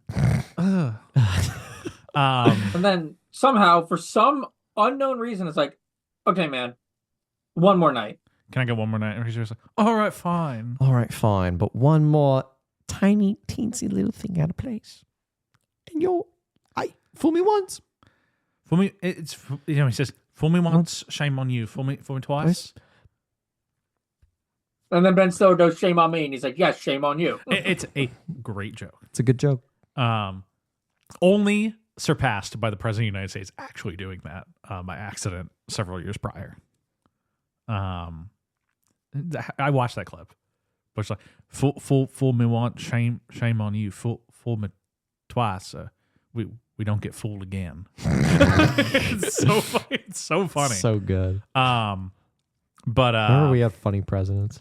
no, we still have funny presidents. It's just that they're also threatening to end the world at all times. I don't know. I don't find anything he's doing not funny. It's not very funny Nothing anymore. is funny anymore. Yeah. Nothing's ever been funny. Yeah. Nothing's funny. Nothing's ever been funny. But right. what is You talked about the Iran war to kids during Easter. what? Oh yeah, with the Easter bunny next to him. Yeah. Slight diversion. Sony just fired a shit ton of people in their entertainment division. They would have. It's a likely thing for them to do. Likely thing for them to do. Yeah, they just fired a few hundred. Damn. Well, anyway, he gets another night at the museum, as he would, and he brings his son along this time. The movie just kind of jumps to the conclusion. Do we feel this way? Yeah, 100%. Yeah. The end It just like straight up goes over. the third act just pops out of nowhere. There's no build up to it. Because like this third night, he invites his son. Invites his son. He tries to invite Carla Gugino, but she's like, You're some weird. bullshit. You're making right fun now. of me. Well, yeah, You're exactly. making fun of me for liking Sacagawea. Because he tells her, it's like, well, if you come here at night, you can actually talk to Sacagawea. And she's like, you're making fun of me. But now here is another question. Because Teddy Roosevelt is like, I'm not the real Teddy Roosevelt. I'm a wax figure. So they have some Made of self-awareness. Poughkeepsie. They have self-awareness. So like, how much does the Sacagawea statue know? Only what is already. Well, would because, the Sacagawea statue not? But then the thing is, later on, he the says, odd thing about it is that later on, Teddy goes on to tell him about the time he went down the river and like then he starts acting like he is Teddy Roosevelt proper again. It seems like they know everything about the character that they are made to be looking like, but they are aware that they are not that actual character. Because the magic of the museum, the way it's explained, like, that's a great scene, by the way. Sorry to cut you off. Keep going. good scene. What I mean to say is like that's a great scene if like Teddy doesn't say or know that he's not the real Teddy Roosevelt, and that Larry's the one that says like, "Why am I even talking to you? You are a toy. You yes, exactly. It's Yeah, like so you are a toy. you didn't. It's like you didn't go down. You didn't build the Panama Canal. The real Teddy Roosevelt did. Like that. That would be a good scene in the movie that unfortunately we don't get. Yeah. Sorry. But he brings his son the third night. Yes. And nothing's coming to life. Nothing's coming to life. Why is nothing coming to life? They're creeping around. The tablet's gone. No. The magic Egyptian tablet that brings all the things to life. I And hear some noises. I do actually like the thought process around the tablet. Because you're like, why is this thing doing this? Who cares? No, and I think the movie, the script, weirdly does provide a logical explanation for it within the form of magic. The tablet brings dead things to life, and it is put in the tomb of the pharaoh. So at night, the pharaoh comes back to life. But now he's been locked up and he's pissed off. And can actually like enjoy all the things they've put in the tomb for him. He can return from the afterlife, enjoy all the things they put in the tomb. Because you know how in Egyptian they would put like food and like, all this stuff in slaves in the tomb with you, so that when you returned, you would have it with you. Mm. And so it's like the tablet is that. It is providing like the mummy with life at night to enjoy his things. And it just so happens when you bring it to another place, it just happened to spread its magic to all these exhibits. Okay, Like, that it's was a like- leap logic there, but No, but it's actually like I get structured. where he's coming from. I think that's a fair assumption. of how it works. I think it's actually like well thought out. Weirdly. But also, Rami, if that's the case, then Rami Malek isn't a fake figure. That is a real pharaoh. no, he's the real mummy. That's the thing. And He's the also, real guy. my God, he looks good for like 4,000 years old. Oh God, he's hot. because he should take off the bandages and be like a decrepit corpse. He looks like Emotep. Right. But he's not. He is Rami Malek, which means is underneath the bandages a wax statue of the mummy? No, he's the real mummy. So, Because he said at one point he was in Cambridge University. And Yeah, he would he's get up the at night real and like one because he explore recites Cambridge. the magic works for him from the the magic works for him Yeah. from the tablet. I genuinely think that that's like a well thought out explanation for how you bring a museum to life in a movie. It's good.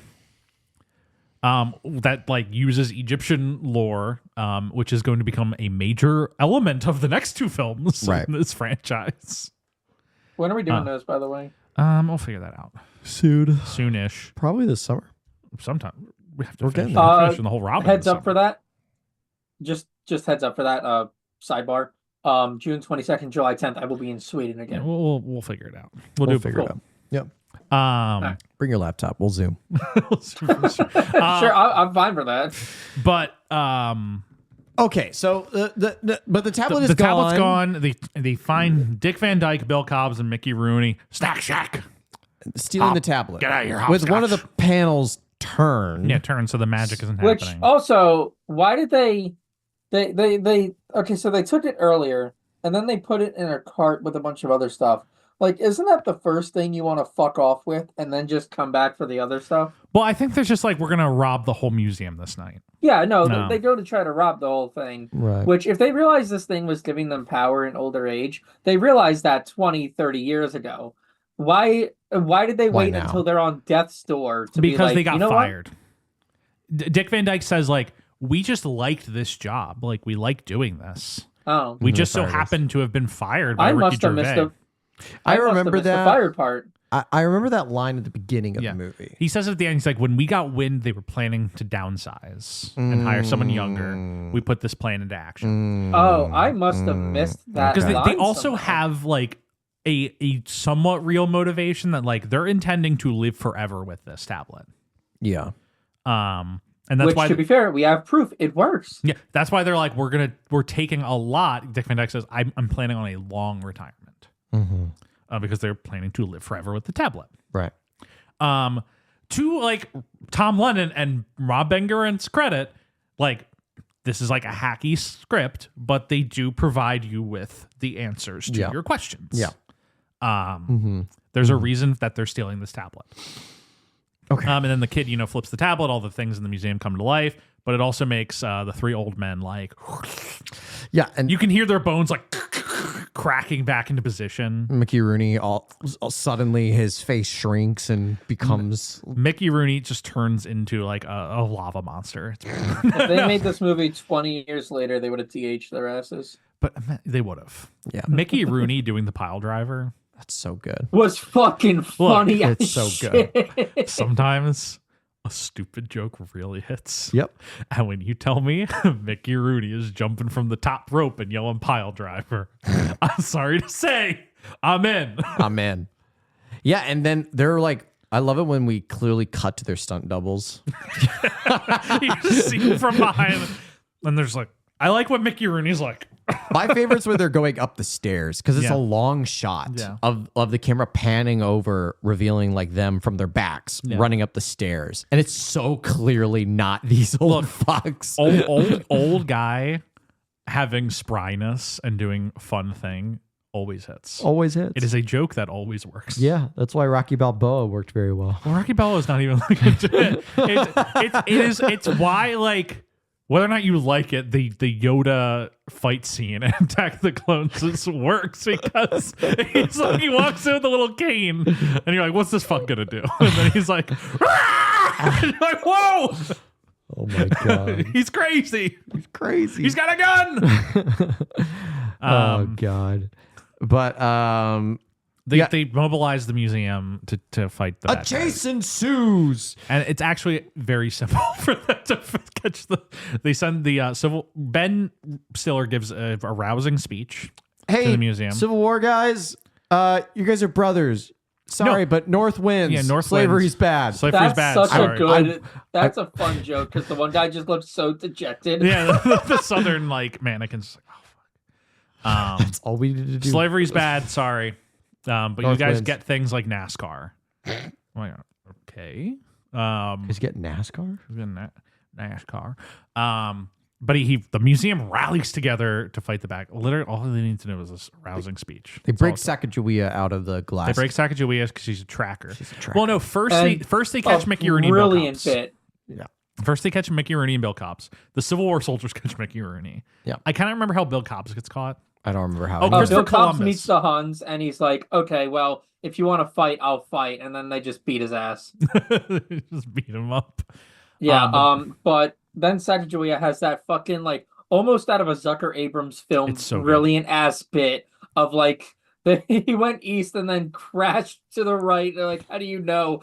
Pan over in the fucking The cars van's like in the 20 wall. feet away, crashed into a That's wall. a good bit. It's a good joke. That's a good joke. And also, Because the miniatures had deflated one of the tires in the van. which is a really funny scene. And so now Dick Van Dyke is on a carriage, you. a 6-horse carriage. We forgot that we got the introduction to the Pharaoh, who was played by Rami Malek. Oh yeah, we do get the Film debut film debut. of Whoa, Rami really? Malek. Yeah, Rami Malek's Whoa! first movie. I can't believe we skipped That's Rami Malek. crazy. What's- Holy shit. Rami Malek. Is he actually Egyptian? I 2006. Oh my- Do we think he's? Let me. I'm gonna take a guess right now. I'm pretty I'm gonna take sure a guess right now. He is. Oh, he is. Yeah, I'm pretty sure he He is. is. He is from California. He's an American, but he is of Egyptian heritage. There Yeah, you because go. there was that whole what was the movie that whatever. Anyway, there was a movie that came out a while ago where Bohemian they cast someone Rhapsody? that was like Egyptian. No. Sorry. There was a movie where they cast So someone for sorry. an Egyptian role that wasn't Egyptian. I was like, why didn't you just like go for Rami Malek for this or something? Like, I don't remember what it was, but I actually know what you're talking about. I can't remember what Yes. the movie was. The Mummy with Arnold Vosloo. No, Is Arnold Vosloo Egyptian? Arnold Vosloo is German. I know. He's as German as it gets. Yeah. Um, Hilarious. Hilarious. But Rami Malek in his film debut, Good. and he looks very sweet. Yeah. There is a line Cleopatra. delivery in this where I'm just like, yeah, this is his first movie. Right. Ben Stiller gives his speech and he's like, we have to catch the bad guys. He goes, and they've got my tablet. And it is a like devastating line delivery. It is so bad. It's like, and they got my tablet. They've got my tablet. And it is truly like, that's the best take they got. it's like a George Lucas, like one take type thing. They've got my tablet. Fuck. He will be in all 3 of these. He'll be in all 3 of them. He'll be in all 3 Most of the actors are in all 3 of them. Yeah, that's right. Except for Carla Gugino. Dunzo. She gets out. And Amy Adams is only in the second one. But otherwise, for the most part, Oh, right. Yeah. plays Amelia Earhart. Amelia Earhart. This I wrote in my notes, like, this is really where you can just tell they're finding the least interesting place to put the camera. This is a very generic chase scene. Yes. Robin Williams gets cut in half. Yep. Because he saves Sacagawea. And then Sacagawea displays her wax melting skills and reforges him. Yeah. Which is a fun. I liked his characterization in that scene. Because he's being Robin Williams in that scene. Yeah. He's cutting loose. There was one time I was in Africa and they were speaking like, They're speaking with clicks. I had a guy who spoke only with clicks. only on clicks. Oh, pretty good. Yeah, no, Robin funny. Robin funny. Yeah, Robin funny. Wish this whole movie was a little funnier. Yeah. This movie should have like Elvis like following him around or something. I don't know. Oh my God. Yes, it should. There should be like a funny person. There should be a funny like exhibit in the museum. We got to get that tablet back to the Pharaoh man, mama. Like I don't like that would be funny. But like it doesn't have to be like one of the exhibits should just be like, you'd think with Robin Williams playing Teddy Roosevelt, that could be the opportunity, but he's just playing it kind of straight. Yeah. There should just be like a funny exhibit, a funny guy. Like, who is a funny historical guy? I think you were spot on with Elvis. Like Elvis is a great like an option. John Lennon. John Lennon less funny. Less funny. But like it could even be like a different president or something. I don't know. God, there's so many funny like. There are a lot options. of funny like characters in history. What you do is you have someone. Abe Lincoln in the second one. Like, what about the whole, like, even in the rules, we could go back to Washington. Apparently, he doesn't shut the fuck up. There you go. See, what I want though, I want a historical figure by just saying their name out loud equals dry, and then you meet them and they're actually like kooky. There's a great joke in the second movie, which we will talk about when we get to it. Where give me the Paul Giamatti, John Adams. Oh, no, that's it. Oh, but like, no. Imagine if Paul Giamatti was just playing like one of these figures in the museum. He's going on, hey, what is going on? He's just Giamattiing it up. But like, the second one has a joke that we'll talk about when we cover that movie. But where Hank Azaria is the villain, and he's trying to like recruit all of the villains in the museum. Yes, and they bring him 3 great villains. They bring him Darth Vader. That's right. They bring him Al Capone, played by John Bernthal. Yes. And they bring him Oscar the Grouch. And Perfect. It's a great joke. It's a good joke. Perfect. They're only in the one scene, besides John Bernthal, I think, who sticks around. Yeah, I think so. No, the second one even has Bill Hader as Custer. And he's just like doing bits the whole movie. It's funny. Is the second one better than the first? I don't know. We'll watch it and we'll figure it out. Yeah. Because I'm like, these are like funny characters I remember in the second one. This one does not have funny characters. This does not have funny characters. But just like Custer in the second one, it's a we shall not. We shall. I do have to talk but about we will cover it. it in the next movie, Jeff. It is one of it is a God help me. It is a stroke of genius screenwriting in the second one that they need a way to get all of the characters out of the picture for like 45 minutes. And they're like, well, what happens is they get into a crate with Custer to plan for a surprise attack that he cannot accurately say when it will happen. And so they all just sit in the box with him while he rambles like, we wait for them and then we will attack. They're like, but when do we attack? And the whole movie is just sitting there waiting with him. It's great. It's good. It's an incredibly funny way to write your cast out of the movie. It's so good. And we'll talk about when we cover Battle of the Smithsonian. Yeah. But I like that's the energy this movie lacks. Yeah. They're getting their training wheels on, you know. They God help me giving the second one a lot of credit right now. Wait till you're rewatching and you're just like, actually, I changed my mind. Fuck this thing. It's water in the desert compared to this movie. Because they catch Dick Van Dyke. They use the T-Rex. They use the T-Rex. Owen Wilson and Steve Coogan driving the little RC car with Very fun. The bone chasing Very good. behind. Yeah. And then the two of them get flung into a snowbank and there's a little explosion. It's good. Which is an important note because we'll talk about another problem I have with this movie. That they lived? No, not that they lived. Oh. But they catch Dick Van Dyke and they start corralling all the exhibits back to the museum. Mm-hmm. And they all make it back. And they're like, well, except for two. And then the kid's like, look. And this is when you cut to a hero. You should cut to a hero shot of Steve Coogan and Owen Wilson like walking out of the smoke. Yeah. Looking cool. Instead, the movie cuts to this lame ass overhead angle shot of the two of them like Climbing in over the small, ledge. climbing over a ledge. And then it cuts to the hero shot. No, when the kid's like, look, that's when you cut to the It takes hero. away all of the momentum. It takes away all the momentum. Yeah. That's when you cut to the hero shot and you're just like, Could have done it in reverse for a nice like, oh, you get the hero shot of them walking back, and now there's a step, and they have to be like, yeah, that is the dramatic reversal. That's how you do that scene. Yeah. Cut to the hero shot, and then they're like, "Oh, well, can you help us up this stairwell?" yeah, that's yeah, funny. It's like Lohan here. Yeah. You undercut the coolness and the joke at the same time with the choice Levy makes. Yeah. It's crazy. There's sometimes you watch like movies and you're like, how does this director just not have a basic understanding of cinematic language? Like, I'm not like you don't have to be Steven Spielberg, who has like an incredible understanding of cinematic language, but a baseline understanding of cinematic language feels so essential to directing a movie like this, and there's just none of it is present. Yeah. Anyway, they get all the exhibits back, and then there's a dance party, and that's the end of the movie. Ricky Gervais tries to fire him again, and then he sees that a bunch of people are now coming to the museum. And he's like, Because it looks like a "You publicity can keep stunt. your job, and I don't care." Right. Because it looks like the museum just did a really awesome marketing stunt. But or like, what whatever. is Gervais thinking? Does he think that like Ben Stiller just was like, "I'm going to start marketing this museum"?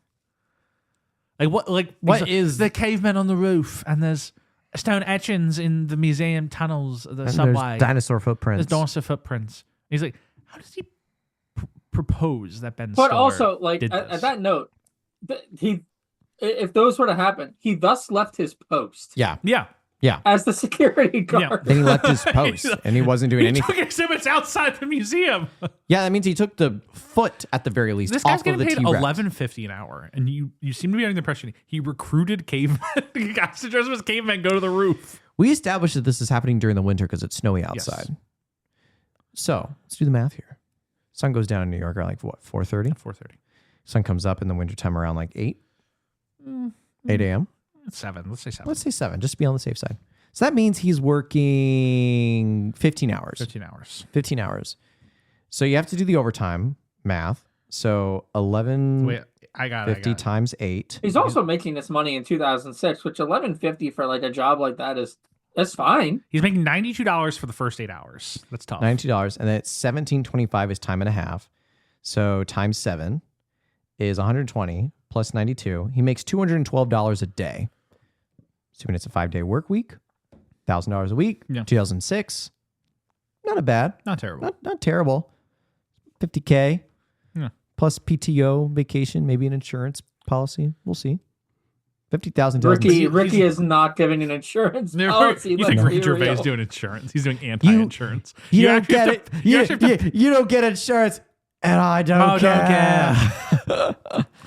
I watched like a clip of it came up on my Instagram reels of him like at the Golden Globes that one year where he's like, "You were all friends. You don't care. I don't care what I'm saying. I don't care if it offends you." I'm like, Ricky, you're so brave. You're so brave going to the Golden Globes and telling them that you don't care if they're offended by you.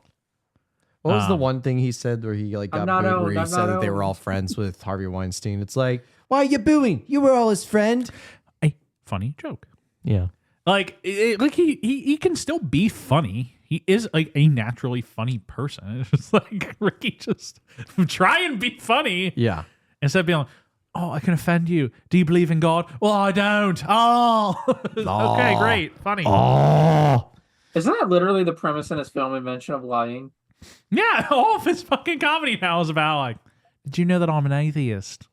Did you know that?" Oh, that's his whole bit now. He used to do The Office, and he was funny in it because he's like, I'm a funny guy. He was in a Muppet movie. Remember, he was the lead of a Muppet movie. Was he the lead? He was the lead of the Muppets Most Wanted. Wow. Which is a crazy thing. Is he good in it? Yeah, he's fine. He should voice a Transformer. I just thought about that. That would be a good That would be sick. Wouldn't that be sick, Piper? I don't believe in Primus. I don't know why I thought of that. She agrees. Piper agrees. But Then we cut to every movie from this era has to end with a dance party. Shrek started something it could not stop. With September, Earth, Wind, and Fire playing. You remember? You ready to go home yet? Nah, I'll stick around a little bit longer. Because now he's connected with his son, and museums come to life. Which we established that they've opened a night shift now for like the public to come see the exhibits come to life. No, does that happen? No one knows. No one. I might no be one knows at mistaking all. that. No, I don't think that's the case. Might be mistaking that for like the second or third movie. I think it's probably the second or third movie. Yeah, there's like a plot point in the second or third where they like, the museum is opening up a night exhibit now. Oh shit. How does that happen? Good news for you. Robin Williams in both those movies, so we got to talk about them. Yeah. We will not be talking about Night at the Museum 4. Did they make a night museum? Are you aware of this? It's an animated. Oh, film. it's the animated one. It truly like. I was like, well, how bad can it look? And then I like, oh. It looks like one of those like 2006 like Flash animations that you'd watch on like. Oh gosh. What were those websites where you'd watch Flash animations? Do you remember that? Oh, just like Newgrounds. Like Newgrounds. That's it. That's the one I'm looking for. Common. Hang on, I'm looking this. Oh my god. However bad you think it's gonna look, Stuart. Oh my god. Show it to me. Oh fuck. Oh fuck. Like it's like it's like I would describe this as sub Cartoon Network. Yeah, that's really bad. That's a diss on Cartoon Network. Wow, This is that's Disney Plus. astounding. This was like that crazy era where Disney bought Fox. And they were launching Disney Plus. And we just need shit to put on Disney Plus. Anything that gets pitched, green light. Any franchise we have, make a sequel. Where they came out with like Home Sweet Home Alone, Kamun Ra Rises Again. Wow, this is an interesting reversal of what I thought the ratings for something like this would be. 77 critic, 36 audience. People. What the It probably fuck? has one review, so it's like it's all right. This movie gets released. This movie gets released. That's 13. Wide release December 22nd, 2006. It's a Christmas movie. It is a Christmas movie. It's a Christmas movie. Christmas release. That's a pretty good time frame for that film. I'd say it so. Budget How is did it do box office? budget is 110 million. Box office $574 million. All right. Huge All right. success. Huge hit. Huge financial hit. Fifth highest grossing film of 2006. Yep. Behind, can anyone name me what the first 4 highest grossing films of 2006 are? Well, I'm on the Wikipedia of it right now. So Dave, can you guess? 2006 key year. 2006. Wow. 2006. Wow. 2006. Hang on. 2006. Okay, but the drop What off came from out in 1 and 2 is 2006? kind of crazy. What came out into Pirates of the Caribbean has to be number 1. Pirates of the Caribbean, Dead Man's Chest, number 1. Okay. Steep drop off. I'll be wait, was Shrek wasn't that year, right? Shrek. There was no Shrek that year. No Shrek Shrek that 3 is the next year. Oh, There is Cars? Cars is number 6. Oh, what the fuck? Okay, Yeah. all right. Behind Night at the Museum. There is another animated movie I think Yeah, you're on the there's an cusp of saying. What came out animated that year? It is a franchise. It is film. a franchise. It is the Oh, then it's Ice Age. Ice Age Yeah. to the Meltdown. Okay, so then what's the other top 5? Because I'm Number clearly at a 2 loss. is a book adaptation. based based on one of the- that wasn't The best-selling book, one of the best-selling books of all time. there wasn't like a Jane Austen that year or anything. No Jane Austen. It's a lower brow than Jane Austen. Oh my fucking god! Is it a Dan Brown novel? It is a Dan Brown novel. It No, is. is it Da Vinci? It is a Da Vinci Code. Number Let's fucking 2. go. I thought Da Vinci Code was like 2008 or something. That's number 2 highest gross Oh. 2006. That's crazy. Though I will say it is a steep cutoff. It's Pirates of the Caribbean Dead Man's Chest number 1 with $1 billion gross worldwide. Da Vinci Code number 2 at 700 million. I'm gonna be real. I never would have guessed Da Vinci Code made $700 million.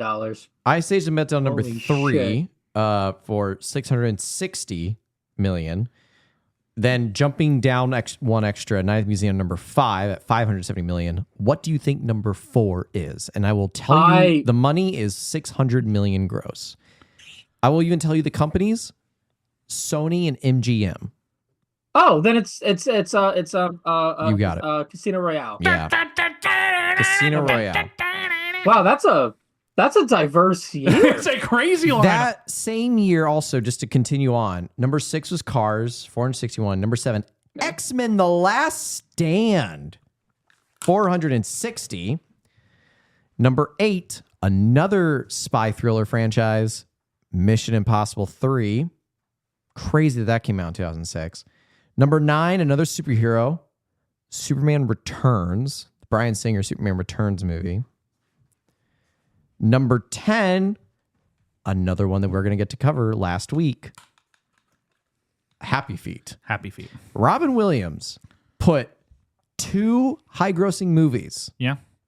2006 But was he's not the reason either of them but makes he's money. not the That's the reason. thing. That is the key golden thing, especially not for Happy Feet. But he's still like in the conversation at this point. Yeah. What's interesting about this is like nowadays, like we talk about how dire the box office looks sometimes. Nowadays. It's recovering. It's always been this. It's always been like this when you look at the top 10.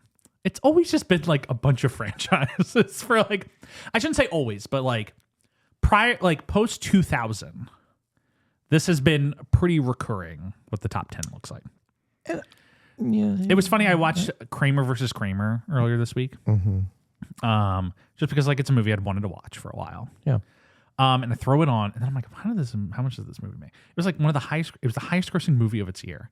It is a like 2-hour long intense divorce drama with Dustin Hoffman and Meryl Streep. It made the most money in 1979 over multiple. It made more than like Alien. Wow. It's on the note of box office stuff. People It's were a shame. lining around the fucking block to see Dustin Hoffman divorce Meryl Streep. On the note of the box office stuff and like how it's always like it's been a weird year. Last year, it's a fucking shame that Avatar 2 or Avatar 3 and Zootopia 2 had to peter out, because if they hadn't, we would have had the first year where more than one film made $2 billion, and it would have been 3 films, because it would have been Nezha 2, Avatar 3, Zootopia 2. Wait, what was And the that other would've one? been It was Avatar 3, Zootopia 2. What was the other one? The Chinese Nezha, or no, how do you pronounce it? Nezha, I think. Nezha 2. I haven't even heard of that one. But that's It's an animated film. It's the highest grossing animated film of all time now. wow. I would like to quickly. We'll get right back to the Ninth Museum. Would anyone like to tell me what like in terms of the best-selling books of all time? Where do you think the Da Vinci Code ranks? Number 2. Not Oh that my crazy. god. Okay. Number okay. 6. So number one is gonna be Tale of Two Cities. That's just Number 1 is Tale of Two off Cities. the bat. We're not and counting then- religious texts in this list. Okay, so If Bible's we out. count religious texts, the Bible is the best-selling book of all time. We're discounting religious texts because, like, they have an unfair advantage that every church is buying about 70 copies of the Bible. Okay, so if I'm thinking about this, Tale of Two Cities got to be number 1. Dune. Somewhere in the top 5 has to be a Harry Potter book. Harry Potter and the Philosopher's Stone is number 4.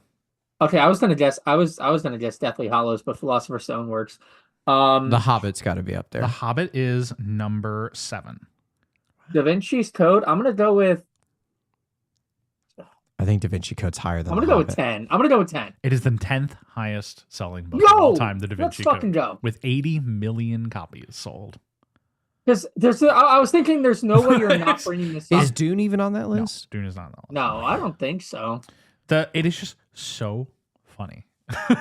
Like I was Like, I was thinking about it, and this, I'm like, if you're bringing this up, it has to be a top 10. And I'm like, what if it's just 10? if you discount the Harry Potter books, the Da Vinci Code is. What do you mean if you discount? No, them? if you discount the Harry Potter books, the Da Vinci Code is the only book on this list from after the year 2000. Wow. It's like, I mean, that's people just went nuts for the Da Vinci Code. They were like, "Oh my God, Mary Magdalene's in the Louvre." I was going to say, it kind of almost makes sense because it's like the second Bible for a lot of Protestant Christians, it feels like. People are just like, "Oh my God!" If you look at the Mona Lisa, what's she looking at? They were stabbing Borders employees to get the new copy. My God. No, it's just Yeah, I think of it like Da Vinci Code was like a lot of people's second Bible. It Da makes a Vinci little Code bit of was sense. genuinely a moment in history. I remember that article I occasionally send you like once every other year. So the Don't Make Fun of Renowned Dan Brown article. Yes, Don't make fun of renowned Dan Brown. we should do a. Let me. We should do a special. I'll just. We should do a special series on the Dan Brown trilogy. It's a funny article that kind of makes fun of Dan Brown's writing style. I'll just read the first paragraph because it's like 3 sentences. Renowned author Dan Brown woke up in his luxurious 4-poster bed in his expensive $10 million house, and immediately he felt angry. Most people would have thought that the 48-year-old man had no reason to be angry. After all, the famous writer had a new book coming out. But that was the problem. A new book meant the inevitable attack on the rich novelist by the wealthy wordsmith's fiercest foes, the critics. Wow. I have. Let's get back to the Night Museum. Take it back. Well, what if Robert Langdon had been in the museum? He would have figured this shit out real quick. Yeah. Now, do you What if think, we put the guys from Apollo Tom Hanks said, "We have to 13 get to in the Venice." museum?